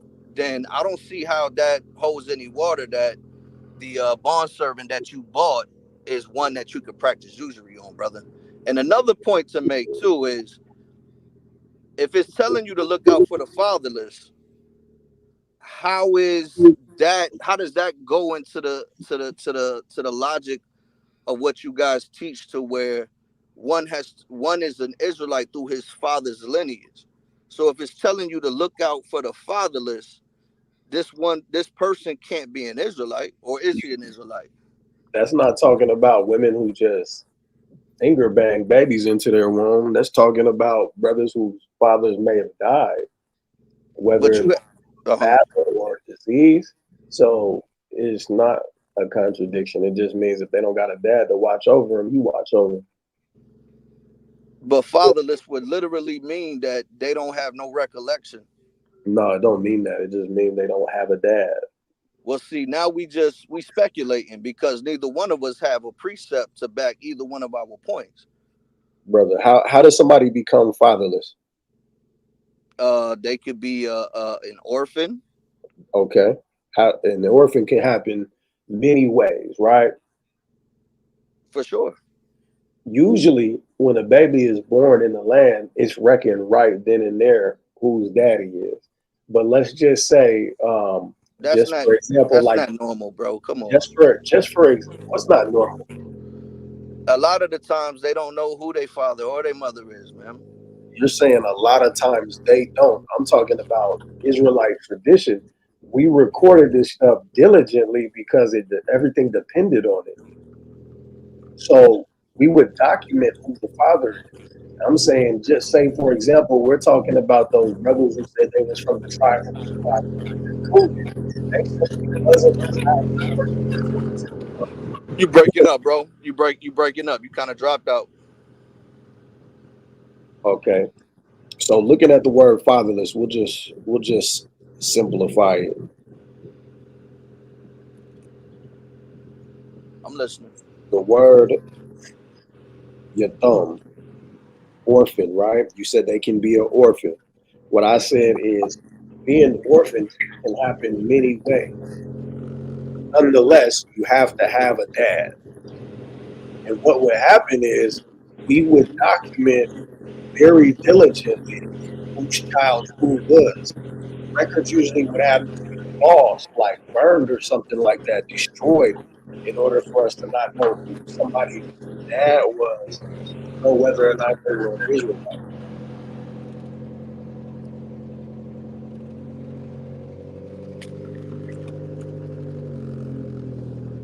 I mean, that's that's cool to make that implication, but you can't prove that though, bro. All right. Well, I'm sure that if you take time and read about it, you can see that this is something that is Israelite tradition. It would be more of a rarity that we don't document whose child who is.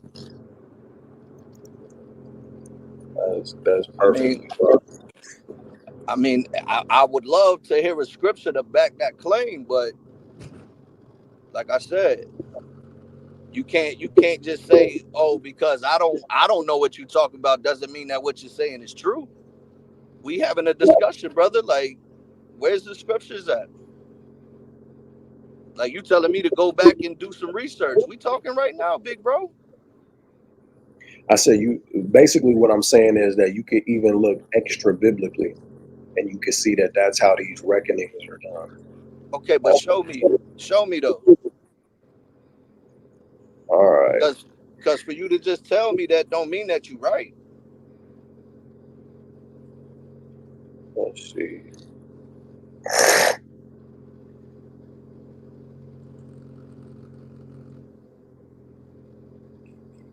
Hey, and Oz, God, yo, Oz, I wanna tell you, hey man, big shalom for the way that you handle your discussions, cause yo, big piece for that, bro.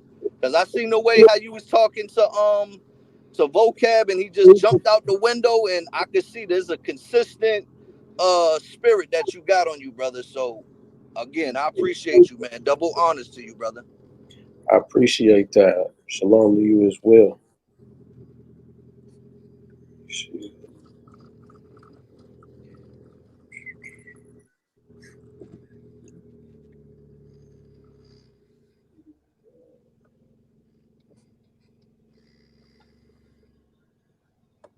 Hold on real quick. Why am I not finding this shit?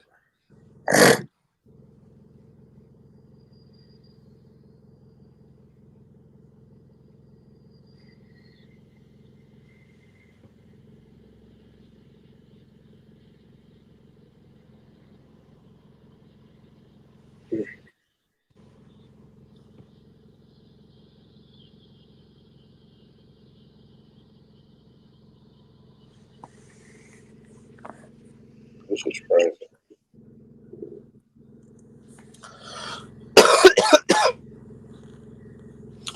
Mm.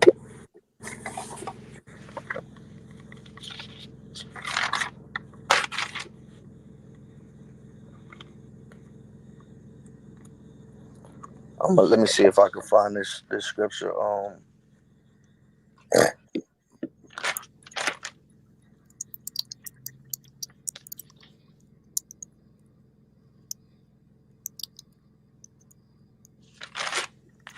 Hold up.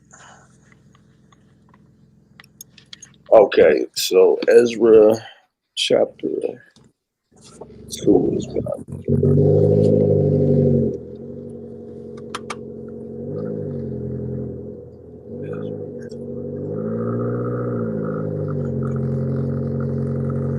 Oh, I know where you about to go. You about to show me the oracles. I don't know about that. This is Ezra 2 and 62. Actually, I'll just start at children of the priest, the children of Ahiah, the children of Koz, the children of Barzillai,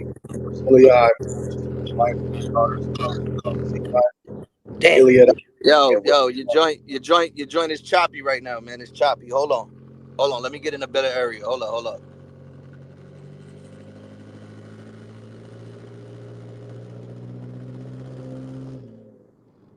All right, try that one more time, man. so this is Ezra 2 and 61. It says, and the children of the priest, the children of Ahiah, the children of Koz, the children of Barzillai, which took a wife of the daughters of Barzillai, the Gileadite, and was called after their name. These sought their register among those that were reckoned by genealogy, but they were not found. Therefore were they as polluted and put from the priesthood. So essentially what this is saying is that people saw them around hanging amongst the Israelites, but they couldn't prove their house by looking in the register. So what it's showing you is that Israelites may not have it documenting their family, documenting the children that was had in one house, a document that was kept around in Chronicles is meant to reflect that. But I But didn't it, want to just take a cheap shot and say, well, the whole book of Chronicles, but just showing you something that's a little bit more day to day and how the Chronicles might have been used. They would keep that information updated so that there would be a register because, again, that's how the economy moved forward. And that's how we made sure that we wasn't giving out inheritance to the wrong tribes or people of other nations. And that's why I said it was a rarity that somebody wouldn't actually have it recorded whose father they came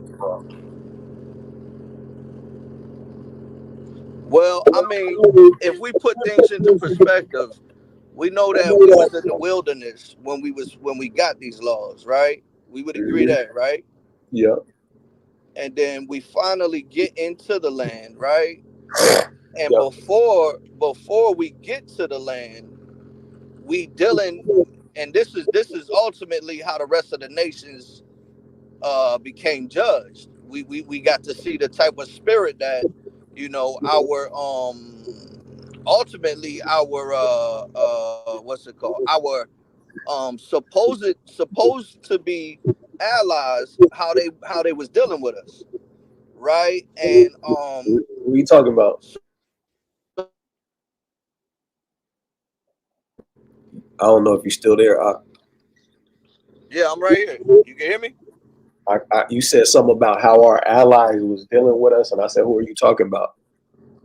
I'm saying the in the wilderness we see that there's a type of I guess you would say, like, Yahweh was giving the nations a chance, right?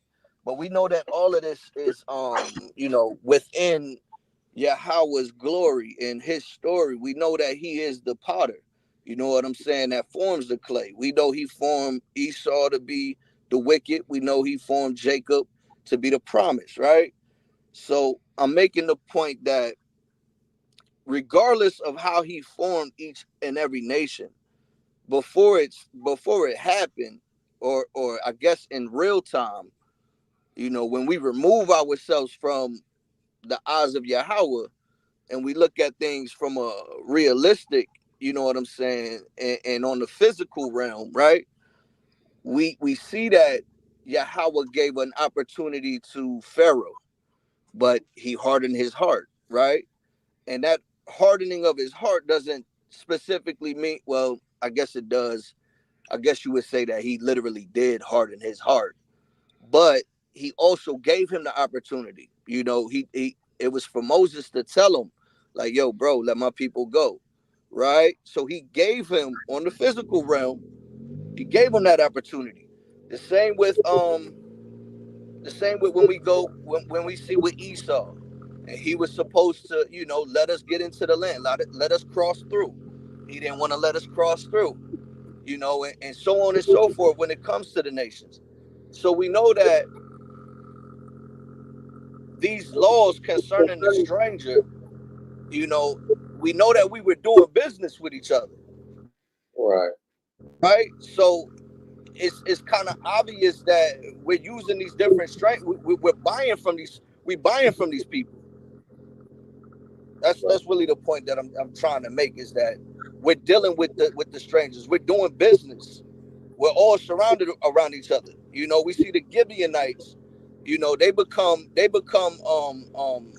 not a part of the nation, but they are forgiven, and they have they get a pass. So we Yeah, they see get a these pass. things to where, huh? I said, "What you mean they get a pass?" They got a pass. You know what I'm saying? Didn't the Gibeonites, if I remember correct, I ain't got my notes in front of me right now.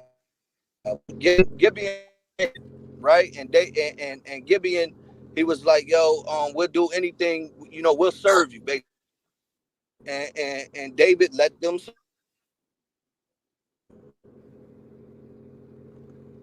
I'm just Like, trying to make the ultimate point that, okay, go ahead. huh? I said, "Go ahead." I was gonna ask you a I'm question, just, but yeah, I'm just making the point that we doing business with all the nations. So it would be kind of obvious that we supposed to deal with them a certain way. You know what I mean? If we came out of Egypt, and it tell you that rigor was practiced on us, and then it tell you not to practice rigor, how is that all of a sudden mean that we supposed to just practice rigor on any and everybody? Like, we supposed to be a different type of people. We supposed to be a better example. You know what I'm but saying? Especially you gonna towards say those who are fatherless and they are orphaned. You know what I'm saying? Or they are ones who are brought into the community, brought into the congregation. the So scriptures that's, don't say yeah. to to treat everybody with rigor. If brothers don't teach that, it says treat everybody with rigor. All we're saying is that the Bible says that we're supposed to make sure we're not treating Israelites with rigor. Yeah. And that's the But fact then, of the matter. yeah, So the contrast is that if there's anybody you're not supposed to treat with rigor, it's an Israelite. right. And I mean, we just gonna have to agree to disagree because, I mean, it like, says don't treat an Israelite with rigor, right? yeah, but we just went through the whole 25, and it was like, you know what I But mean? We just couldn't, we don't we couldn't disagree find a about common ground. it. I think the It only says thing we don't did treat. it, It says don't treat an Israelite with rigor. You and I both agree on that. but I'm saying that the Israelite is one that's a part of your is a heathen that an Israelite just bought. So now that Israelite, when they say Israelite, don't treat your brother with rigor. That person you just bought is your brother. He's a Can part of you the house of Israel.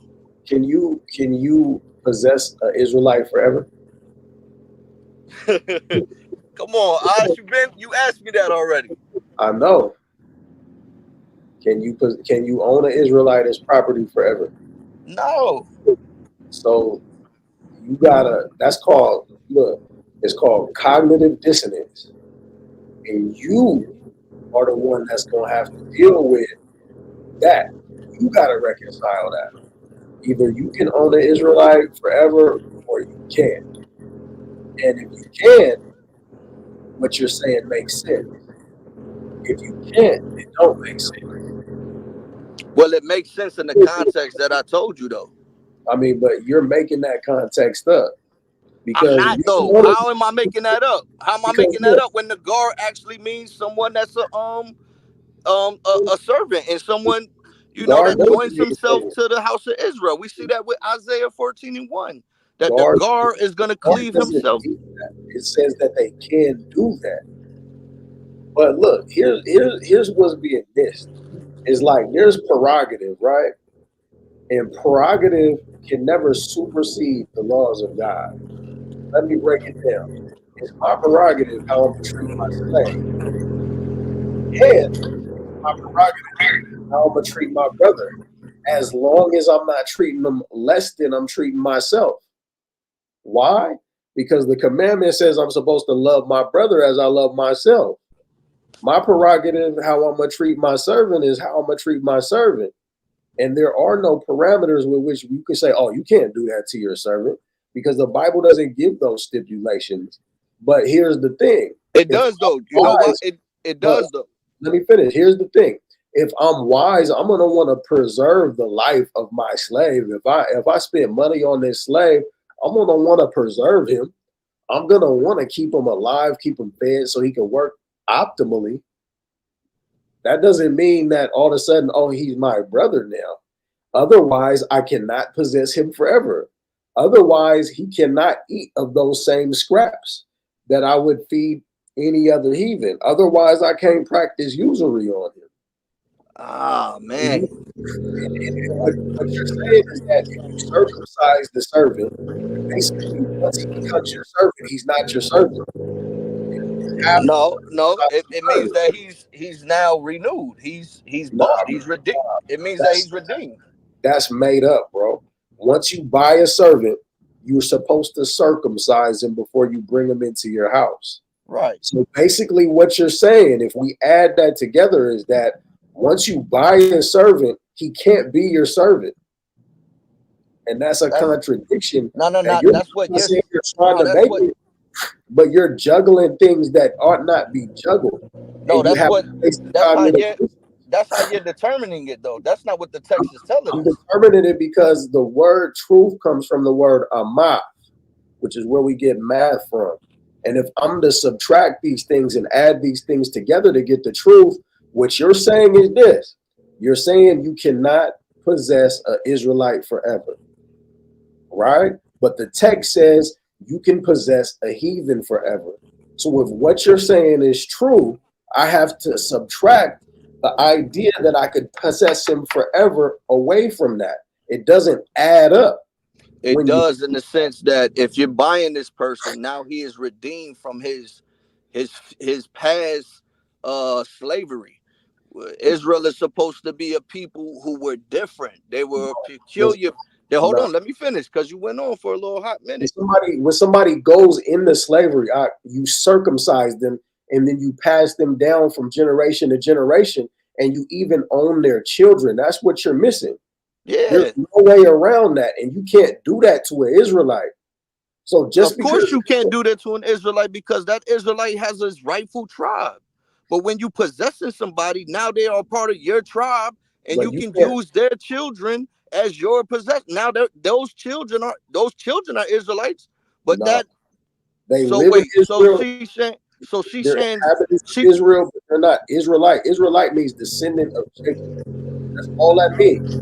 So yes, they become citizens. They have to keep the Torah. That doesn't make them equal with Israelites. It never will be that.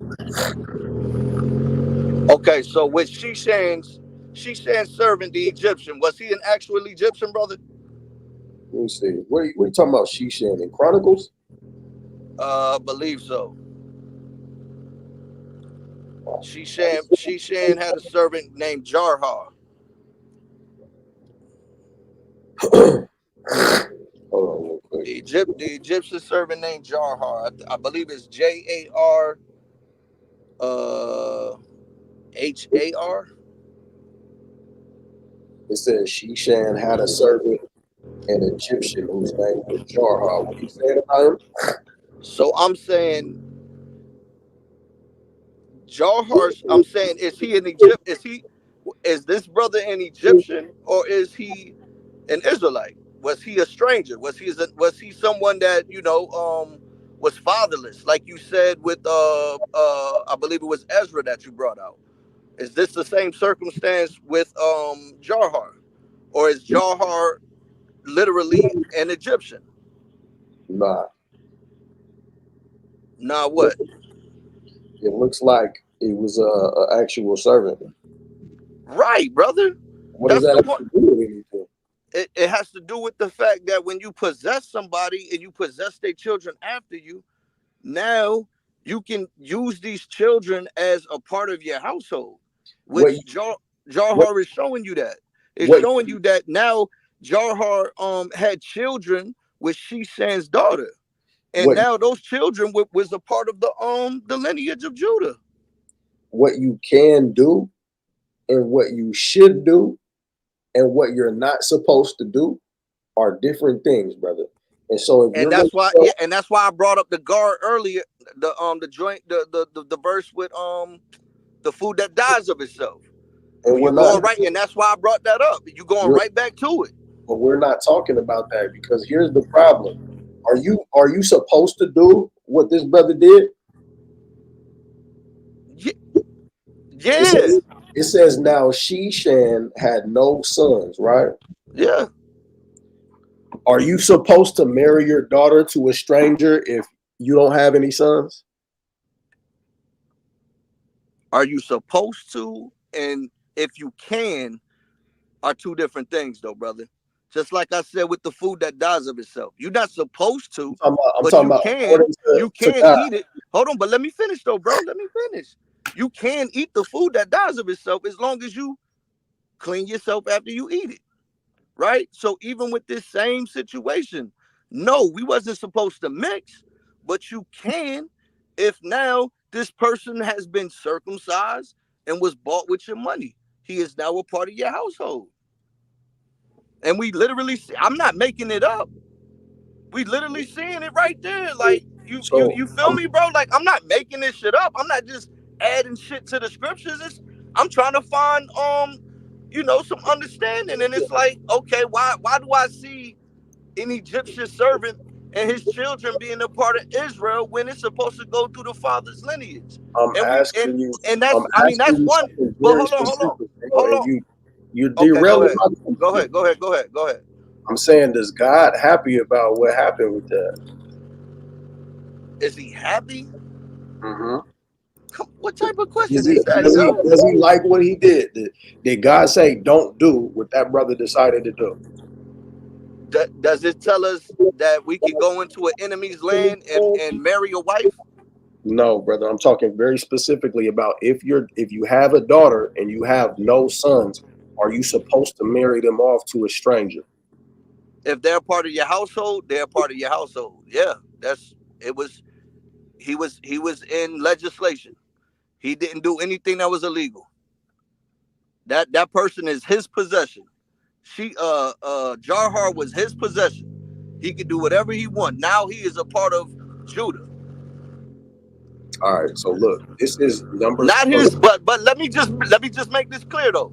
Nah, Not real his. quick. I'm about to Okay, read the go ahead. Bible real quick because I asked you there for a reason. So Numbers 26 and 33 is where we're gonna start. And Zelophehad, you were familiar with Zelophehad? Yep, yep. The son of Heifer had no sons but daughters. And the names of the daughters of Zelophehad were Mala, Noah, Hogla, Milcah, Tisra. These are the families of Manasseh, and those that were numbered of them 52,007. These are the sons of Ephraim and their families. So we're not gonna stop there. We're gonna go back into Zelophehad, right? We're gonna read about him a little bit more. Oh, Numbers 27 and 1 now. It says, then came the daughters of Zelophehad, the son of Hefer, the son of Gilead, the son of Machir, the son of Manasseh of their families, and Manasseh the son of Joseph. And these are the names of his daughters, Mala, Noah, and Hogla, and Milcah, and Tisra. Now we're going to read about the whole ordeal with them because he didn't have no sons, right? You following me? Come on. Okay. It says, and they stood before Moses and before Eleazar the priest and before the princes and all the congregation by the door of the tabernacle of the congregation, saying, our father died in the wilderness, and he was not in the company of them that gathered themselves together against the Lord in the company of Korah, but died in his own sin and had no sons. Why should the name of our father be done away from among his family, because he have no son? Give unto us, therefore, in possession among the brethren of our fathers. And Moses brought their cause before the Lord.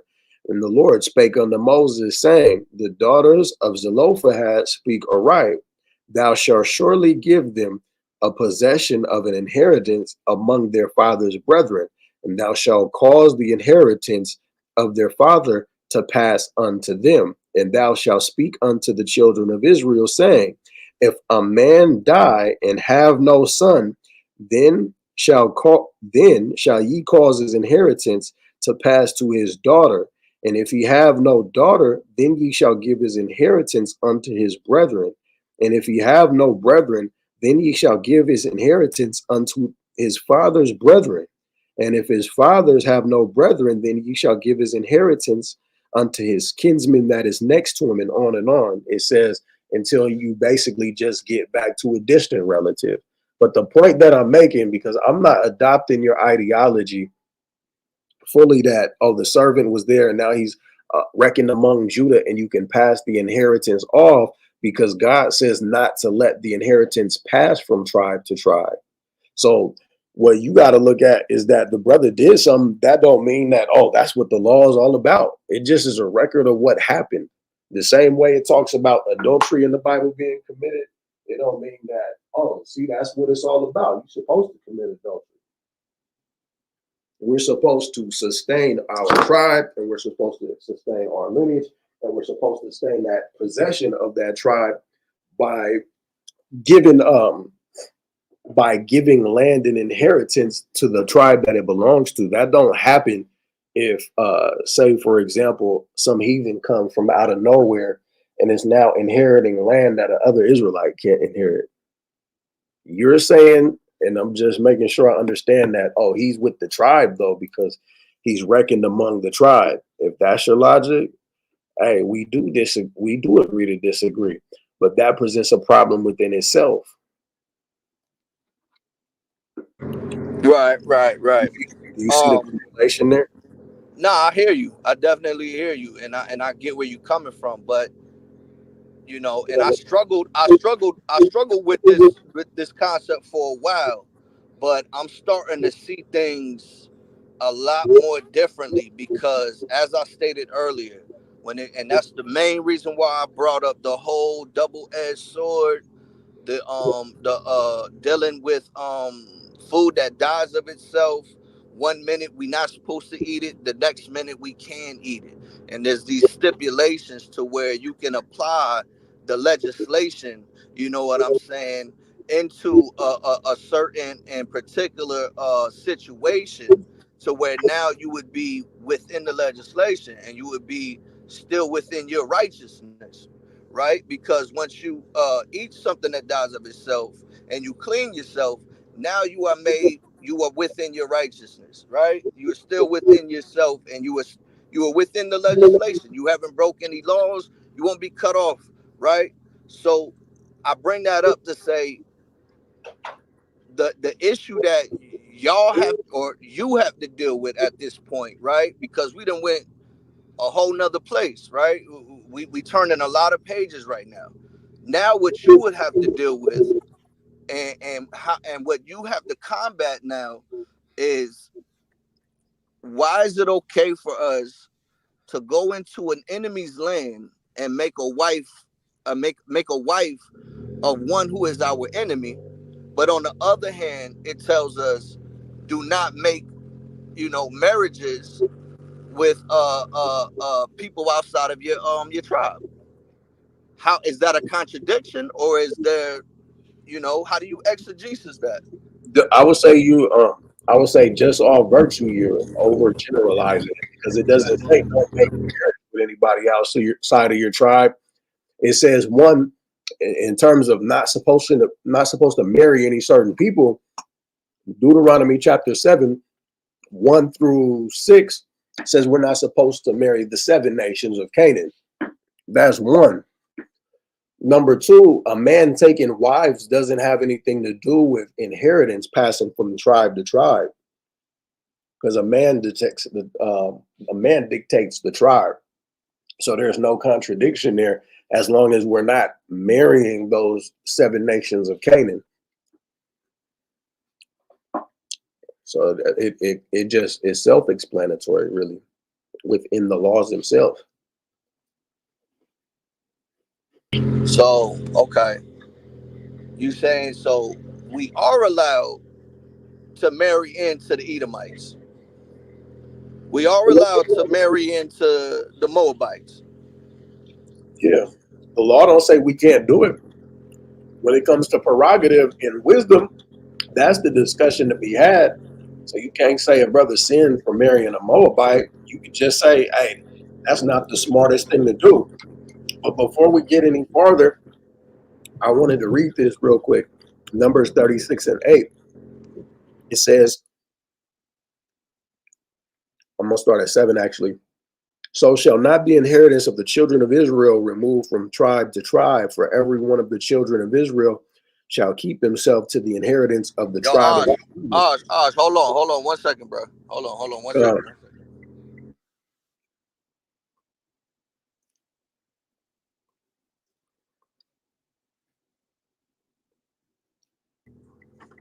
All right, go ahead, brother. I'm listening. All right. So this is Numbers 36 and 7, because I didn't want to get too far before I brought this out. It says, so shall not the inheritance of the children of Israel remove from tribe to tribe, for every Right. one of the children of Israel shall keep himself to the inheritance of the tribe of his fathers. And every daughter that possesseth an inheritance in any tribe of the children of Israel, speaking about the situation which happened with the sisters from the tribe of Manasseh, they are the ones that this precedent comes from. That's why I brought them up earlier. Yeah, It but was, you just cut yourself. no, I didn't yet. I didn't even get to the point yet. So you can't say that. So the reason that I brought that up is to show you that there's a precedent for that discussion needing to be had. And there's a law that is based on that subject matter. So I wanted to show you what the law is about that subject matter, so that when we go back to talking about Shekshan, say, for example, if for any reason I'm wrong and that's not an actual Egyptian, that brother is wrong, because the law says you're not supposed to do what he did. That's why I said, is God okay with what that brother did? So Numbers 36:8. And every daughter that possesseth an inheritance, because if a man has no sons, then inheritance goes to those daughters, right? Mm-hmm. Now, this is what the daughters are supposed to do. This is who they're supposed to be married to. And every daughter that possesseth an inheritance in any tribe of the children of Israel shall be wife unto one of the family of the tribe of her father, that the Right. children of Israel may enjoy every man the inheritance of his father. Right. Neither shall the inheritance remove from one tribe to another tribe, but every one of the tribes of the children of Israel shall keep himself to his own inheritance. And that's circling back to Zelophehad. Says, even as the Lord commanded Moses, so did the daughters of Zelophehad. So I wouldn't even say that it's a right thing just because it's written in the book. You got to analyze if it's being prescribed or if it's just being recorded. And at this time, it would have been practical for him to record it because it happened and it was essential. To record what? I'm talking about how it's chronicled. It's written in the Bible. The word Bible meaning records is in there for a practical reason because that's how we maintain society, thorough record keeping. So I wouldn't say that it was right just because it was there, nor would I look at it as a way to look at the law and say, so that means that they become equal with us. Because even when it comes to land allotments, even though a fellow Israelite, if he's a Judite and I'm an Ephraimite, the law still says that the inheritance is not supposed to remove from tribe to tribe. So now I'm gonna jump out the window and say that, but it could go to a heathen though. It's crazy to me. So, but what were you saying? I cut myself at. Okay. Hold on, bro. Let me walk up in this gas station real quick. Give me 1 second, bro. All right, I'm gonna go in a little bit. So I just want to For know sure, where. for sure. All I need is like 10 more minutes. All right.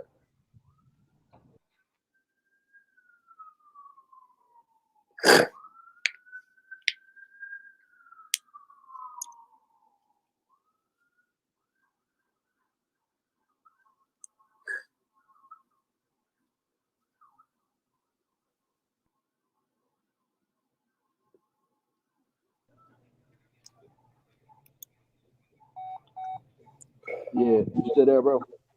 Good. Hold up.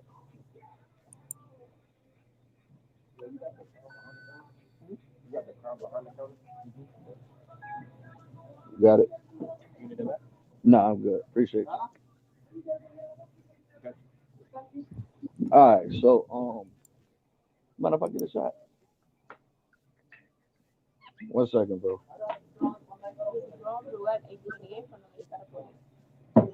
I didn't understand the words you just said at the end. Huh? Sure. What you want me to hold it?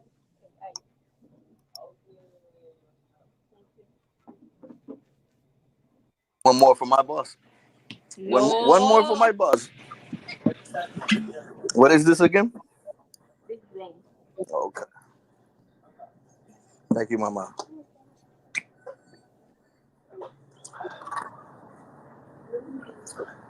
All right, bro. So I said you cut yourself because what's it called? You just showed that the tribe not supposed to pass. It's supposed to stay within the tribe. Right? Right. You agree on that, right? This Right. is exhibiting and telling us for sure through these daughters. Through Zillipot is the father, right? Zillified would be the father. Yeah. Right.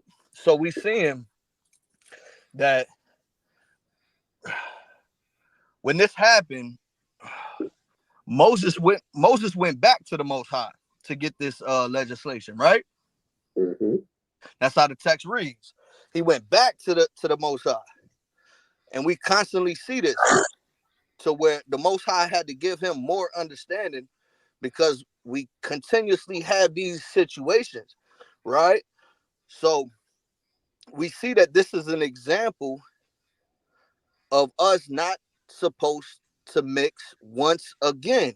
Go and it that's even a precept for Leviticus 25, because it's telling us that once the Jubilee comes, you're supposed to go back to your rightful inheritance, because we don't want none of that cross contamination, like you stated earlier, right?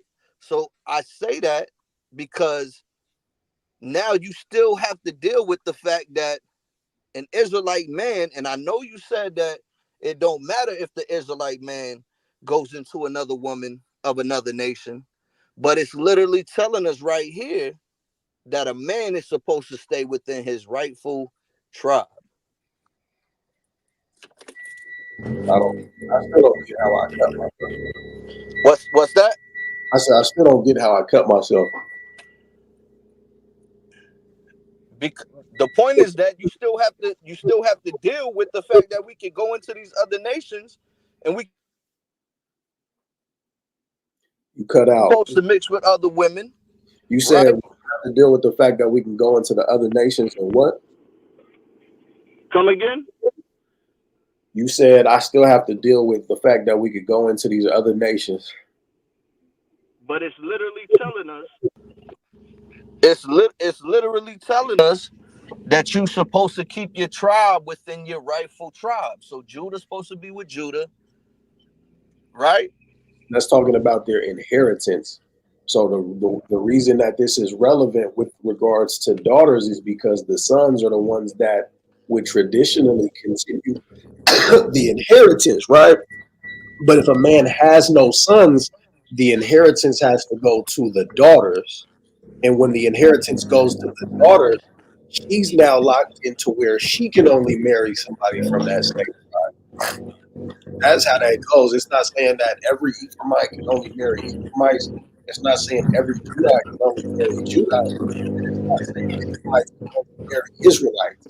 It's talking about how a daughter, if she's like the designated survivor of the family, basically, that man's inheritance, if she married outside of the tribe, it would go to the tribe that she's marrying to, because the man is the steward of the inheritance. Instead of a man from another tribe inheriting what belongs to the tribe of Judah, for example, the Ephraimite sister, because she doesn't have brothers to manage that property, she's stuck. I can't just marry whoever I want for Israel. I have to hold it down for Ephraim and marry an Ephraimite. So I think that's what it's like. The inheritance isn't going to pass to another nation if a man marries a woman from another nation. It don't make sense because the man is the inheritance belongs to the man.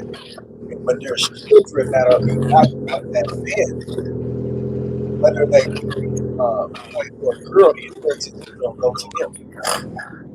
Hey, watch this though. You familiar with the Levite daughter, right? Yep. You familiar with that verse where it say if she She married, can't eat of the sacrifices once she marries because she has a place to eat. right? Levites don't have a land inheritance though. They do have a inheritance, but They don't and have a it's land within the inheritance in particular. They got suburbs that are scattered. right, right. They So, got suburbs, so they but they're do have scattered an throughout all inheritance. tribes though. So I don't get what like now this is further from what we're talking about. Because I'm trying to show you that the woman, that the daughter, her place is just as important, and her tribe is just as important as the man's tribe is. Now I understand you saying that the inheritance doesn't change, being that a man carries that inheritance, right? But when we go to Leviticus with the Levite with the Levite daughter, Uh, she is she can't eat if she marries of another nation, right? If she and to me it sounds like if she marries one who is a heathen, and obviously it has to be under the law. So one who is of the heathen that is bought, and also as well as someone that is not a Levite, right? So we You losing me. that means, Can huh? you? I say you losing me. Can you kind of like start again and kind of condense this? I mean, I guess where it all ends, where this, you know what I'm saying, where this all comes down to is the fact that the inheritance starts with the father, right? But Uh-huh. but I still see that there's an issue because it's telling us not to mix, and that Where is it saying not to mix? And where does the priest's daughter have anything to do with that statement? Like, why are you mixing those two things? let's get away from the daughter. We'll go back to the fact that Moab's not supposed to be in the congregation. The fact that Edom's not supposed to be in the congregation till it's what? It's third generation. What is in the congregation? In the congregation means that they're making sacrifices. They're making offerings. Okay. Yeah, they're making offerings. What does that have to do with mixing? I mean, you tell me, because you just said that an Israelite man can sleep with anyone from the nations as long as it's not from the seven, as long as Uh-huh. it's not from the Canaanites. Right. But what does So, that have to do with, what does mixing and not making sacrifices have to do with each other? Like there must be something deeper to it. And so I'm trying to see if I could get you to offer that up so I can understand you further. well, the point is that the possession of a heathen ends and begins with who he is bought from, right? And I'm gonna keep it a whole hundred with you. I don't got it all mapped out right now. You understand? I can't answer all questions, brother, but I just see that there's issues with the scriptures. You know what I'm saying? So yeah, I will yield. You know what I'm saying, at this moment. You know what I mean? If we can't go any further, but I will yield and say that I can't give you a yes or no, or give you further understanding on my position, because I feel like there's more that needs to be understood. But I guess the point that I'm making and how I would assert myself in this discussion is that it still doesn't make sense that an Israelite man can sleep with whoever he wants, but the Israelite daughter, and when she does it, and it's specifically dealing with Shishan, now it's looked at as something that is breaking legislation. Because the legislation says that a woman is not supposed to, it says that a tribe is not supposed to, or the inheritance of a tribe is not supposed to pass on. I'm not saying that is what happened. That's what you're saying. So I'm entertaining that logic. And I'm saying if this book is actually saying that this Egyptian married this woman from the tribes of Israel because now he's an Israelite, you have to now substantiate that, okay, you are from the tribe that buys you, all of that stuff. And if you can't do that, the problem that's at hand is that there's a law that says that you cannot pass the inheritance from tribe to tribe. So that's why there's a problem when that daughter does that, because it's the same situation where the dude had no sons, and so he decided to give his daughter to some Egyptian. It clearly calls him an Egyptian. It doesn't say an Israelite. It So says it was his servant, though, brother. We can't just it's, gloss over the fact that it says nonetheless, it was his servant. but So that nonetheless, ultimately means that he you was said circumcised and he was bought. you just said you don't have all the answers. So now I'm going to I look. I'm going to confidently say that I understand this subject thoroughly. And until I see something substantial, I'm not going to change my stance on it. The issue, the conflict is that the inheritance is not supposed to pass from the tribe that it belongs to. So Okay. he's reckoned as an Egyptian. He's an Egyptian, says the document. If he marries her and now he becomes the steward of that inheritance then must belong to Egypt. No, Only that's according not what it's saying. only according to the logic that you are giving, unless you can substantiate that he is from the same tribe as the man that circumcised him. And you have not been able to do that. You've been able to assert that. So there's no contradiction. Simply what it is that the man So is you want me to show you? You want me to show you how the servant becomes a part of the household? If you're gonna show me he gets circumcised again, we're not doing it. Show me something, because that's how you become a servant. That's how you become a slave, period. And you're in a loop when it comes to that. You gotta break the cognitive dissonance on that. And then what you're dealing with is you're either gonna possess him forever or you're not.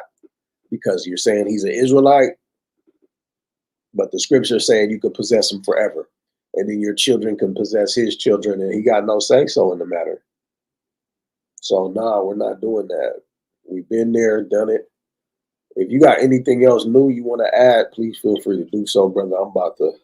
Well, I would just like to make the point that when it's speaking about possessing forever, it is not to say that that is the only importance or the important thing about that verse. The What's the important thing is that the important part about that verse in Leviticus 25, where it says you will possess this person forever. The important part is that when you buy him, you are supposed to treat him as one who was natively born. Where does it say that? It says that there's one law for the native and one law for one that is bought with your money. What about the law that says they can eat anything that is killed of itself, but we can't? And again, brother, that's just something that we just gonna have to gracefully bow out and say, hey, good discussion, because it literally tells us that Israel can eat something that dies of itself. No, it doesn't. As long as he cleans himself once he eats it. It doesn't say that. It says it's off, and it says, and if you do it, you're supposed to wash yourself after. Right. I just said that. No, he says he can do it as long as he washes himself after. I said it says don't do it, and it's off. And if you wash yourself, if you eat it, you're supposed to wash yourself after. That's two different things. Okay, that's fine. But all it means when it says there's one law for the stranger and one law for the Israelite means that there's not two different books to crack open and look at what we're calling legislation for this conversation. It's a theocracy, and the theocracy is based off of what Theos says, what God says, and God says one thing about the stranger and another thing about the homeborn. And so that doesn't mean that they're treated the same. It just means we got to abide by the same Torah. And the same Torah says that the heathen can eat of something that dies of itself. It says that we can give the heathen usury. And it says we can keep the heathen forever. But it says those things we can't do to an Israelite. So what it means don't mean what you think it means when it says that one law for the stranger and one law for the Israelite. So when it say in Deuteronomy 24:14, Torah when they live in the land. When it say Deuteronomy 24:14, thou shalt not oppress a hired servant that is poor and needy, whether he be of thy brethren or of thy strangers that are in thy land within thy gates. That's not saying that you're supposed to keep the same law. Deuteronomy 24 and what? 14. Hold on. Why the hell is this happening? Because I think you might have just missed what I just broke down to you. Deuteronomy 24 and 14. I'm going to exegete it. Hold on. Deuteronomy 24 and 14. Thou shalt not oppress an hired servant that is poor and needy, whether he be of thy brethren or thy strangers that are in thy land within thy gates. Exactly. Is at his day thou shalt give him his hire, neither shalt the sun go down upon it, for he is poor, and setteth his heart upon it, lest he cry against thee unto the Lord, and it be a sin offering. So a hired servant now, we're not even talking about the slaves no more. You realize that, right? Because you don't pay a slave. You can pay an indentured servant. You pay somebody that's coming from outside of the land to work a job and then leaving again. So are we agreeing that we're not even talking about the same thing no more? We're talking about the same thing that was going on with Leviticus 25.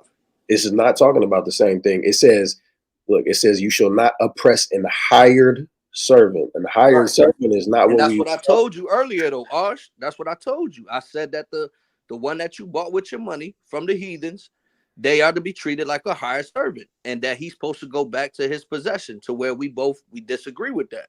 You bro, saying that he don't have a possession? I understand you're what you're saying, you're brother. You say he you're don't have a putting up, possession. you're asserting that though. It doesn't say that. It literally says that that is a slave.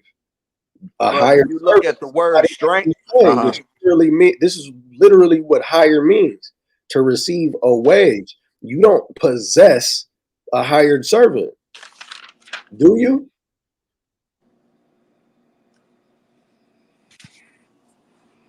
Do you possess a hired servant? nah, you don't. It says you shall give him his hire, which is his pay. So you don't possess a hired servant, so he's irrelevant to the discussion because we were talking about somebody that you possess forever, somebody that you got to circumcise before you bring them in your house and you pass them down from generation. This is just saying don't be a scumbag and bop people over the head and putting a bad name on Israel when they're coming in working honest jobs. Like when King Solomon had them hewers of wood from out of them Canaanites, he wasn't supposed to be fucking dealing with them, but he was still, he was operating a right in terms of how you deal with another nation. If you gonna make a deal with somebody, then you pay them what they're supposed to be paid. That's all that's talking about. So again, one law for the stranger and one law for the Israelite don't mean that everybody's the same. Because if that's the case, all men that are the same. I mean, all men and women are the same. Mm. There's one law for the man and one law for the woman. In that context, it's one Torah. There's not two Torahs. This is the Torah for the Gentiles. This is the Torah for the Israelites. Wait. So there's one law for the man and one law for the women. I'm saying there's one Torah. So that's what I'm saying is that men and women are both the same in the context that you're given, where you say that one law for the heathen and one law for the Israelites mean everybody's the same. I'm saying there's one law for men and one law for women, and that does not mean that men and women are the same. It just means we all keep one Torah, one book of instruction. I got my notes in front of me right now, bro, and I know you got things to do, but you got to explain to me Isaiah, um, Isaiah 14:4, that thou shalt take up the proverb against the king of Babylon and say, how has the oppressor seized the golden city seats? The Lord broke the staff of the wicked and the scepter of the rulers. He who smote the people in wrath with a continual stroke, he that ruled the nations in anger, is persecuted and none hindereth. The whole earth is at rest and is quiet. They break forth into singing. So if we see that this is referring to the nations having a continual stroke and that nobody is speaking for it and that everybody else is breaking forth into singing and they praising this thing because the nations are being held down, isn't this, like an eye opener to where it's like, okay, maybe this wouldn't be a problem if, the king of Babylon wasn't ruling the nations with a continual stroke. So we see that this is implying that God does not want us to treat the nations in rigor. You know what I'm saying? Does that make sense or not? I get what you're asking. So your question makes sense, and this is how it makes sense. First of all, we can't skip the four, right? We got to deal with all of it. And then what we'll do is just give it connective tissue. So it says the Lord's going to have mercy on Jacob and yet choose Israel and set them in their own land, and the strangers is going to be joined with them, and they shall cleave to the house of Jacob. Isaiah 2 talks about this, or 1. I could be mistaken. Yeah, Isaiah 14:1. No, I'm talking about Isaiah, the 2nd chapter, or it could be Isaiah, the 1st chapter, where it says the law is going to go forth out of Zion. Okay. Zechariah 8 talks about this. Okay. The book of Micah talks about this.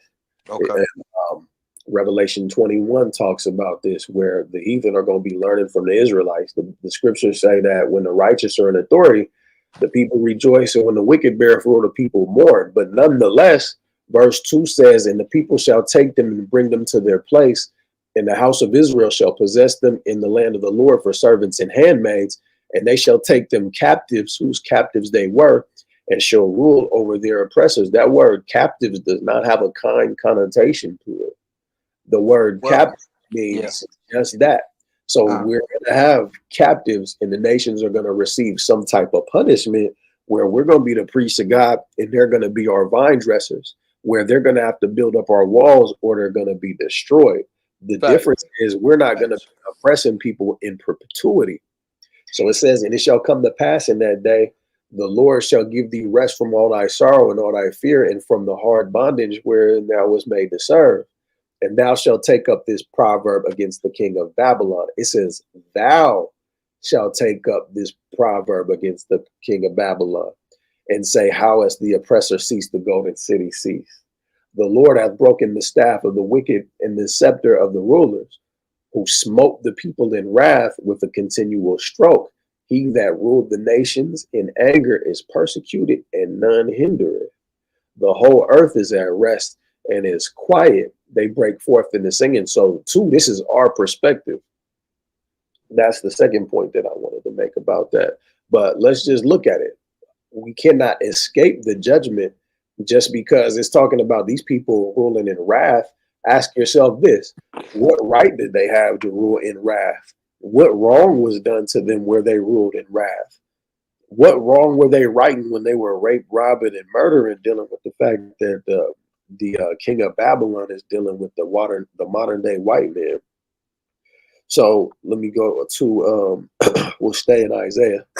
I was just about to say it, because I can easily flip the script and ask you, like I just asked you, why is it important for God to, highlight the fact that, the nations are being dealt with the wrong way, right? And you're asking me the same question, right? He's saying I'm not asking the question. I'm saying I just said that's going to be our perspective, talking about how the world is better because the Elamite is out of power. But you're saying that's how you exegesis that properly.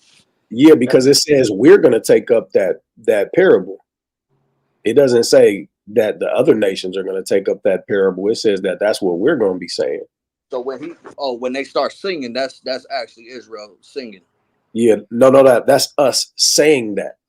So it don't necessarily mean that we're going to be observing it. It could be, but essentially what I'm saying is our perspective is going to be that the world is better without the white man dominating over it.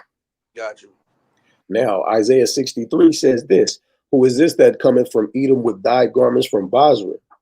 This that is glorious in his apparel, traveling in the greatness of his strength. I that speak righteousness, mighty to save. Wherefore art thou red in thine apparel, and thy garments like him that treadeth the wine fat? I have trodden the winepress alone, and of the people there is none with me. Watch this. For I will tread them in mine anger and trample them in my fury, and their blood shall be sprinkled upon my garments, and I will stain all my raiment. For the day of vengeance is in my heart, and the year of my redeemed is come. I looked, and there was none to help me, and I wondered that there was none to uphold. Therefore my own arm brought salvation unto me, and my fury it upheld me. And I will tread down the people in mine anger and make them drunk in my fury, and I will bring down their strength to the earth. I will mention loving kindness. So there's always a contrast there as well. I will mention loving kindness of the Lord and the praises of the Lord according to all that the Lord hath bestowed on us. Who's the us? And the great goodness toward the house of Israel, which he had bestowed on them according to his mercies. Now, backtrack it a little bit, because he said, the year of my redeemed is come. Isaiah 61.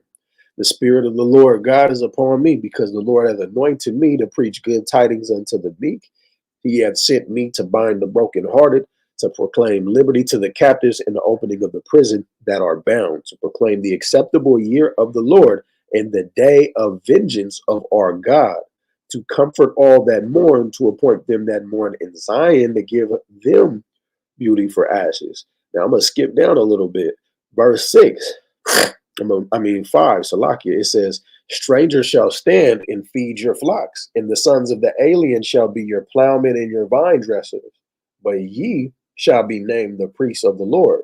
Men shall call you ministers of our God, and ye shall eat the riches of the Gentiles, meaning that. Hold on. So, hold on. So this right here, and again, I'm gonna keep it funky with you, bro. I ain't got it all mapped out. I know that there's still many things that we still need to decipher, and I respect the fact that you stand firm, and you say that you have the full scope. I respect what you're saying. Doesn't mean I have to agree, right? So what was I trying to say? What was the scripture that you just read? Read that back. So, real quick. Because I just wanted to. Oh, that's what I was going to ask you. The 144. Are these the elect that are applying the judgment, or is this the entire Israel? You talking about what part of the judgment are you talking about? Because you just read that you said that they would be servants, handmaids. Read the last part where you stopped off at. I'm in Isaiah 61. Right. It says, Read they what you shall just left put up off the at. old waste, and they shall raise up the former desolations, and they shall repair the waste cities, the desolations of many generations, and strangers shall stand and feed your flocks. And Right. the sons of the alien shall be your plowmen and your vine dressers, Right. and ye shall be named the priests of the Lord. Men shall call you ministers of our God. Ye Exactly. shall be So riches. who are these people right now? Is this the Hold on, 144, or is this the entire Israel at this particular moment? real quick, let me finish the text. It says, ye shall eat the riches of the Gentiles, and in their glory shall ye boast. So this is talking about the nation of Israel. So there's 1/3, which the 144,000 is not only a part of, but will govern the rest of that body. For sure. So it's talking about the whole elect. Right, brother. That's what I'm saying. So it's like we got all the way over there just for me to say that I agree with that. But the thing that I think that we are ignoring is the fact that the nations some way and somehow are always cleaving. I So it's mean, like nobody is denying that they're going to cleave. exactly. Cleaving and being equal are two different things. And that's what I'm saying, is that they can cleave all they want. But at the end of the day, there's always going to be a stratification between us. They're going to be our servants. And there's nothing that cleaving is going to do about that. Just because they're our servants don't mean they're going to get their ass beat for all eternity. But there is going to be a time in which they're going to be beaten for the things that they did. And then after that time is over, the whole world's going to be better off, like Isaiah chapter 14 said. Because look, Absolutely. Absolutely. Deuteronomy 30 is a promise from the Lord that says the curses that we experience got to go on them. There's no way around that. And that's why I have an issue with that when we hear brothers say things like, "Oh, the laws don't apply to the heathens." You know what I'm saying? We the only ones that's under the law. So how is the law applying to the heathen in this aspect with the curses? Because we know that the curses apply to Israel. So why now is the law applying to the heathen? You get what I'm Well, saying? It kind of sounds curse, illogical. curses and law, curses and under the law don't have to be synonymous. What we understand about why we're under the curses is because we made a covenant with the Most High that said, if we went off from the law, we would experience the curses. Yeah, but Deuteronomy the 30, covenant, but the Deuteronomy covenant, 30 simply says that they are going to experience the curses when we get redeemed from about of them. That's but not that's, contingent but upon. bro, but check this out though, bro. You get what I'm saying? So that No, you I understand. agree with you. I agree with you. But again, I just think there's this gray area to where we are ignoring because you just mentioned the covenant, right? What's gray? And huh? What's the gray area? The gray area is the fact that the covenant that Yahweh gave to us as his people, it was, yes, one, it's a covenant that we are to keep, right? It's not given to nobody else, Uh-huh. but it is also a thing of wisdom to where if anybody else applies this wisdom, they will be successful. They will be granted with these gifts some fashion, some, you know what I'm saying? To some type of degree, they would have this because we see it even with America. You know what I'm saying? And I know that sounds crazy for me to say America is in its righteousness, but that's not what I'm saying. I'm saying that there is things about America that uses, the righteous things of God. Like Of what? course, I mean, just, now, at one time we were segregated, and then we see that we out of segregation. Now we are supposedly free, right? Things like this, that to where we have legislation um that preserves one's life. So like if you wanted to call the police and report on something, they're supposed to do that, and you are in the rightful legislation. You are in law to, convict somebody, to press charges on somebody. So we see that um a form of righteousness, or not a form of righteousness, but a form of law, and a form of not being anarchist. You know what I'm saying? We see a form of government, and that is ultimately what the scriptures is, you know, what the laws is trying to teach us to do, is to create a government. And that's why I was saying earlier that we didn't get the chance to really, I mean, we did for a certain amount of time, but you know, we wasn't able to be in our rightful, our rightful government. We didn't rule. We ain't rule like we were supposed to. The nations would be, what does it say in the scriptures, that when the righteous are ruling, the nations are at peace, something to that degree.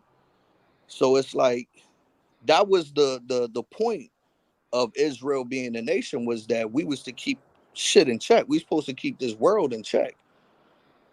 And yeah, brother. And that it goes back to everything about just the fatherless, the orphan. You know what I'm saying? We started doing things that was like we was practicing usury on the servant that was already circumcised and bought. We was practicing usury on our own brothers. You see what I'm saying? So we kind of threw that all away, and then guess what happened? Edom became successful in using usury on us, and he used his wickedness to, as a form of righteousness, and now he's ruling, but the world is still fucked up, right? I know I just went on a tangent, but that's that's really what it comes all down to, and it's like if we can sit around and say, oh yeah, Israel is gonna we gonna have our foots on the nation's necks, right? We could do that all day, but my problem is when we gonna start saying that Israel is teaching the nations to do the right thing. And I will end it with this. I know that or that when are we gonna start saying and teaching that Israel should be a better example for the nations? And then um yeah, that's it, man. You That's know. really it. So look, Isaiah 60, to answer your question, it says, "Arise and shine, for thy light is come, and the glory of the Lord is risen upon thee. For behold, the darkness shall cover the earth, and gross darkness the people, but the Lord shall arise upon thee, and his glory shall be seen upon thee." and the Gentiles shall come to thy light. So that's when we get redeemed up out of this captivity, we're gonna teach the world how to act right, and we're gonna give them get right. But see, that's what I'm saying. I think we just jumped the gun a little bit, bro, because I agree with all of that. I agree with the fact that, we're gonna have the nations in subjection, right? But before we get there, there's things that we gotta do. And I really truly Right. believe that when the way that we see our brothers out on these street corners, you know what I'm saying, shitting on the nations, I feel like that's the wrong way we're supposed to be going about our judgment, especially when you see a person trying to receive the knowledge, right? And if they believe in Christ, that should be the end of it. You know what I'm saying? Like, Can they okay, believe in Christ and not believe that the Israelites are going to rule over them? I'm glad you said that, brother. Why is that so important when we Because don't it's a know part who? of But prophecy. we don't know who's the elect yet. But that's a part of prophecy. That's why it matters.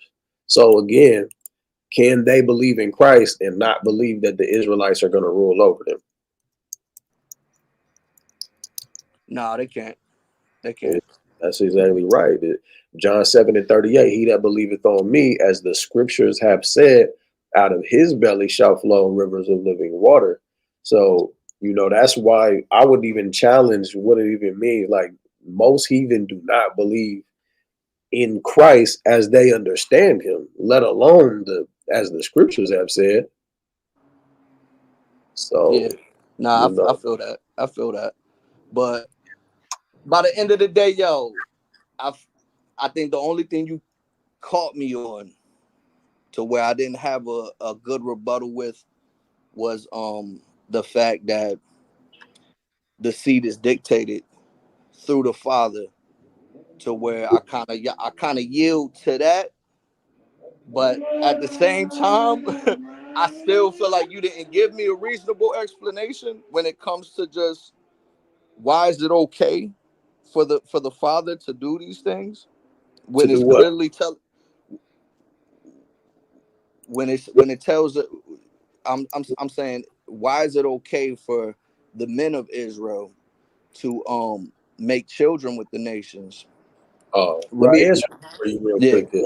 yeah. Deuteronomy 20. When thou go out to battle against thine enemies and seest horses and chariots and people more than thou, be not afraid of them, for the Lord thy God is with thee, which brought thee up out of the land of Egypt. And it shall be, when ye are come nigh unto battle, that the priest shall approach and speak unto the people, and shall say unto them, Hear, O Israel, ye approach this day unto battle against your enemies. Let not your hearts faint, fear not, and do not tremble, neither be ye terrified because of them. For the Lord your God is he that goeth with you to fight for you against your enemies to save you. And the officer shall speak to the people, saying, What man is there that hath built a house and have not dedicated it? Let him return to his house, lest he die in battle, and another man dedicate it. What man is there that hath planted a vineyard and have not eaten of it? Let him go and return unto his house, lest he die in the battle, and another man eat of it. And what man is there that hath betrothed the wife and have not taken her? Let him go and return unto his house, lest he die in the battle, and another man take her. Now watch this. Let me move down a little further. You get into the plucking of the fingernails and the hair and everything, right? 9, then verse 10, it says, When thou comest nigh unto a city to fight against it, then proclaim peace unto it. And it shall be, if it make thee answer of peace and open unto thee, then it shall be that all the people that is found therein shall be tributaries unto thee, and they shall serve thee. And if it make no peace with thee, but will make war against thee, then thou shalt besiege it. And when the Lord thy God hath driven it into thine hands, thou shalt smite every male thereof with the edge of the sword. But the women and the little ones and the cattle and all that is in the city, even all the spoil thereof, shalt thou take unto thyself, and thou shalt eat the spoil of thine enemies, which Yahweh thy God hath given thee. Thus shalt thou do unto the cities which are very far off from thee, which are not of the cities of the nations, but of the cities of these people which the Lord thy God doth give for an inheritance, thou shalt save alive nothing that breatheth, but shall utterly destroy namely the Hittites, the Amorites, Canaanites, Perizzites, Right, Hivites, right, right. The Jebusites. Canaanites, the 7 nations of the Canaanites. God. So in conquest, we could take those people tributaries. But furthermore, in those conquests, hold on. Now, the main thing I would focus on is the fact that it said you can eat everything that they got. You can take everything they got, basically, and Yeah, you're supposed to take that nation. You're supposed to yeah, take that land. yeah. I'm not done though. I'm not done though. And when now, this is verse 10, and this is Leviticus 21. Salakia. And now when thou goest to war against thine enemies, and Yahweh thy God hath delivered them into your hands, and thou hast taken them captive, just like according to what we read before. So I just wanted to show that it's not talking about everybody in the world. It's talking Right, about people except for those nations that were for listed. sure. It For sure. says, I agree with that. and seest among them captives of beautiful women, and hast a desire unto her, that thou wouldest have her to thy wife, then thou shalt bring her home to thine house, and she shall shave her head and pare her nails. And you know how the story goes, but the moral of the story, it says you can do this to the nations that are far off. And And so it's that's not why, talking about the 7 nations. right. But that's Right, why it's right. Most High says so. It don't need to be more complicated than that. But the issue though, brother, is that it tells us not to mix. It tells us not to. Okay, Where, okay, all where right, does it all right, say? all right, all right, all right, all right. I got you. I got you. It tells us. Okay, so you're saying that it's telling. Okay, I see what you're saying. I see what you're saying. I see what you're saying. But there's still an issue because it goes back to the tribes, man. It goes back to what's the brother's name? Zillapod. No, it doesn't go back to the tribes, brother, because that only becomes an issue if a man does not have sons to continue the lineage and keep the possession to the family, right? And when that happens, if he has a daughter, then the daughter has to marry within the tribe. That has nothing to do with what men are supposed to do. Because a man can have a wife from another nation and he can have a princess from out of the Israelites. And guess what? The land inheritance isn't going to be fucked up. It's only going to be fucked up if that daughter marries somebody from outside and then gives that land as an inheritance to somebody it's not supposed to belong to. Mm. But I would say just listen back to the video. I'll post it, um, and then you'll be able to listen back over it and then take notes. But I would say don't listen to respond. Just listen to digest it and then Nah, add for it up. sure, for sure, for sure. Con. All right, but I'm about to get going, man. I'm sick. I gotta get some tea in me. For sure, man. But I I appreciate appreciate you having that. Yeah, yeah, yeah. All of that, man. Shalom, you. Like brother. 2 months coming, huh? We were supposed to do this like 2, 3 months ago. Yeah, I was like, yo, I know I'm gonna catch him sooner or later, and I said I got the notification that you was live, so I was Yeah, like, yo, let me see what's good. So yeah. hopefully, you know, what I mean, yo, hey, it'd be dope for you to post the joint, cause yeah, like you said, man, I wanna be able to just listen in and be able to just go back to the drawing board, cause hopefully we can do this again, because like I said, you know, I'm gonna keep it, I'm gonna keep it 100 with you again. You know what I'm saying? I had a moment where I stopped, you know what I'm saying, searching the scriptures. You know what I mean? There was a moment in time for me where I kind of put it back and I started researching other things. And I'm sure maybe you've been in that type of situation before, but I'm sure there's other people that have also experienced that, to where, you know, there's so much information out here to where we're trying to connect these dots, right? So I'm just on my journey now to where I'm like, I'm picking up where I left off at, and I'm answering more questions for myself. And it's important that we have discussions like this to where we can be peaceful and, you know, and bow out gracefully. You know what I'm saying? And like I said, I yield to the point that what you just said, that you know, we not supposed to mix with the Canaanites, but the rest of them, it's all good, because you know it's about the father seed. You know what I'm saying? And I can't give you a rebuttal right now, but Yeah. what But I I'm trying to say is that hopefully we can do another discussion with this, because I'm gonna go back to the drawing boards, Osh. I'm gonna go back to it, and I'm gonna hopefully we can discuss this a little deeper. All praises. I will say this though, I don't encourage no brother go out and get no damn heathen, man. Leave the dogs alone. The sisters need our love, and before we worry But about, how we know though, bro? That's what I'm saying. How we know? How we know who's a dog and who's a cat? How we know who's a dog and who's a lion? real quick, we do to the best of our ability, but the sisters need our love, and before we go trying to even figure out who to marry, we need to figure out how to love ourselves and our brothers the right way, so that when we bring them up, we're already bringing them to something where we've been able to establish a proper sense of community.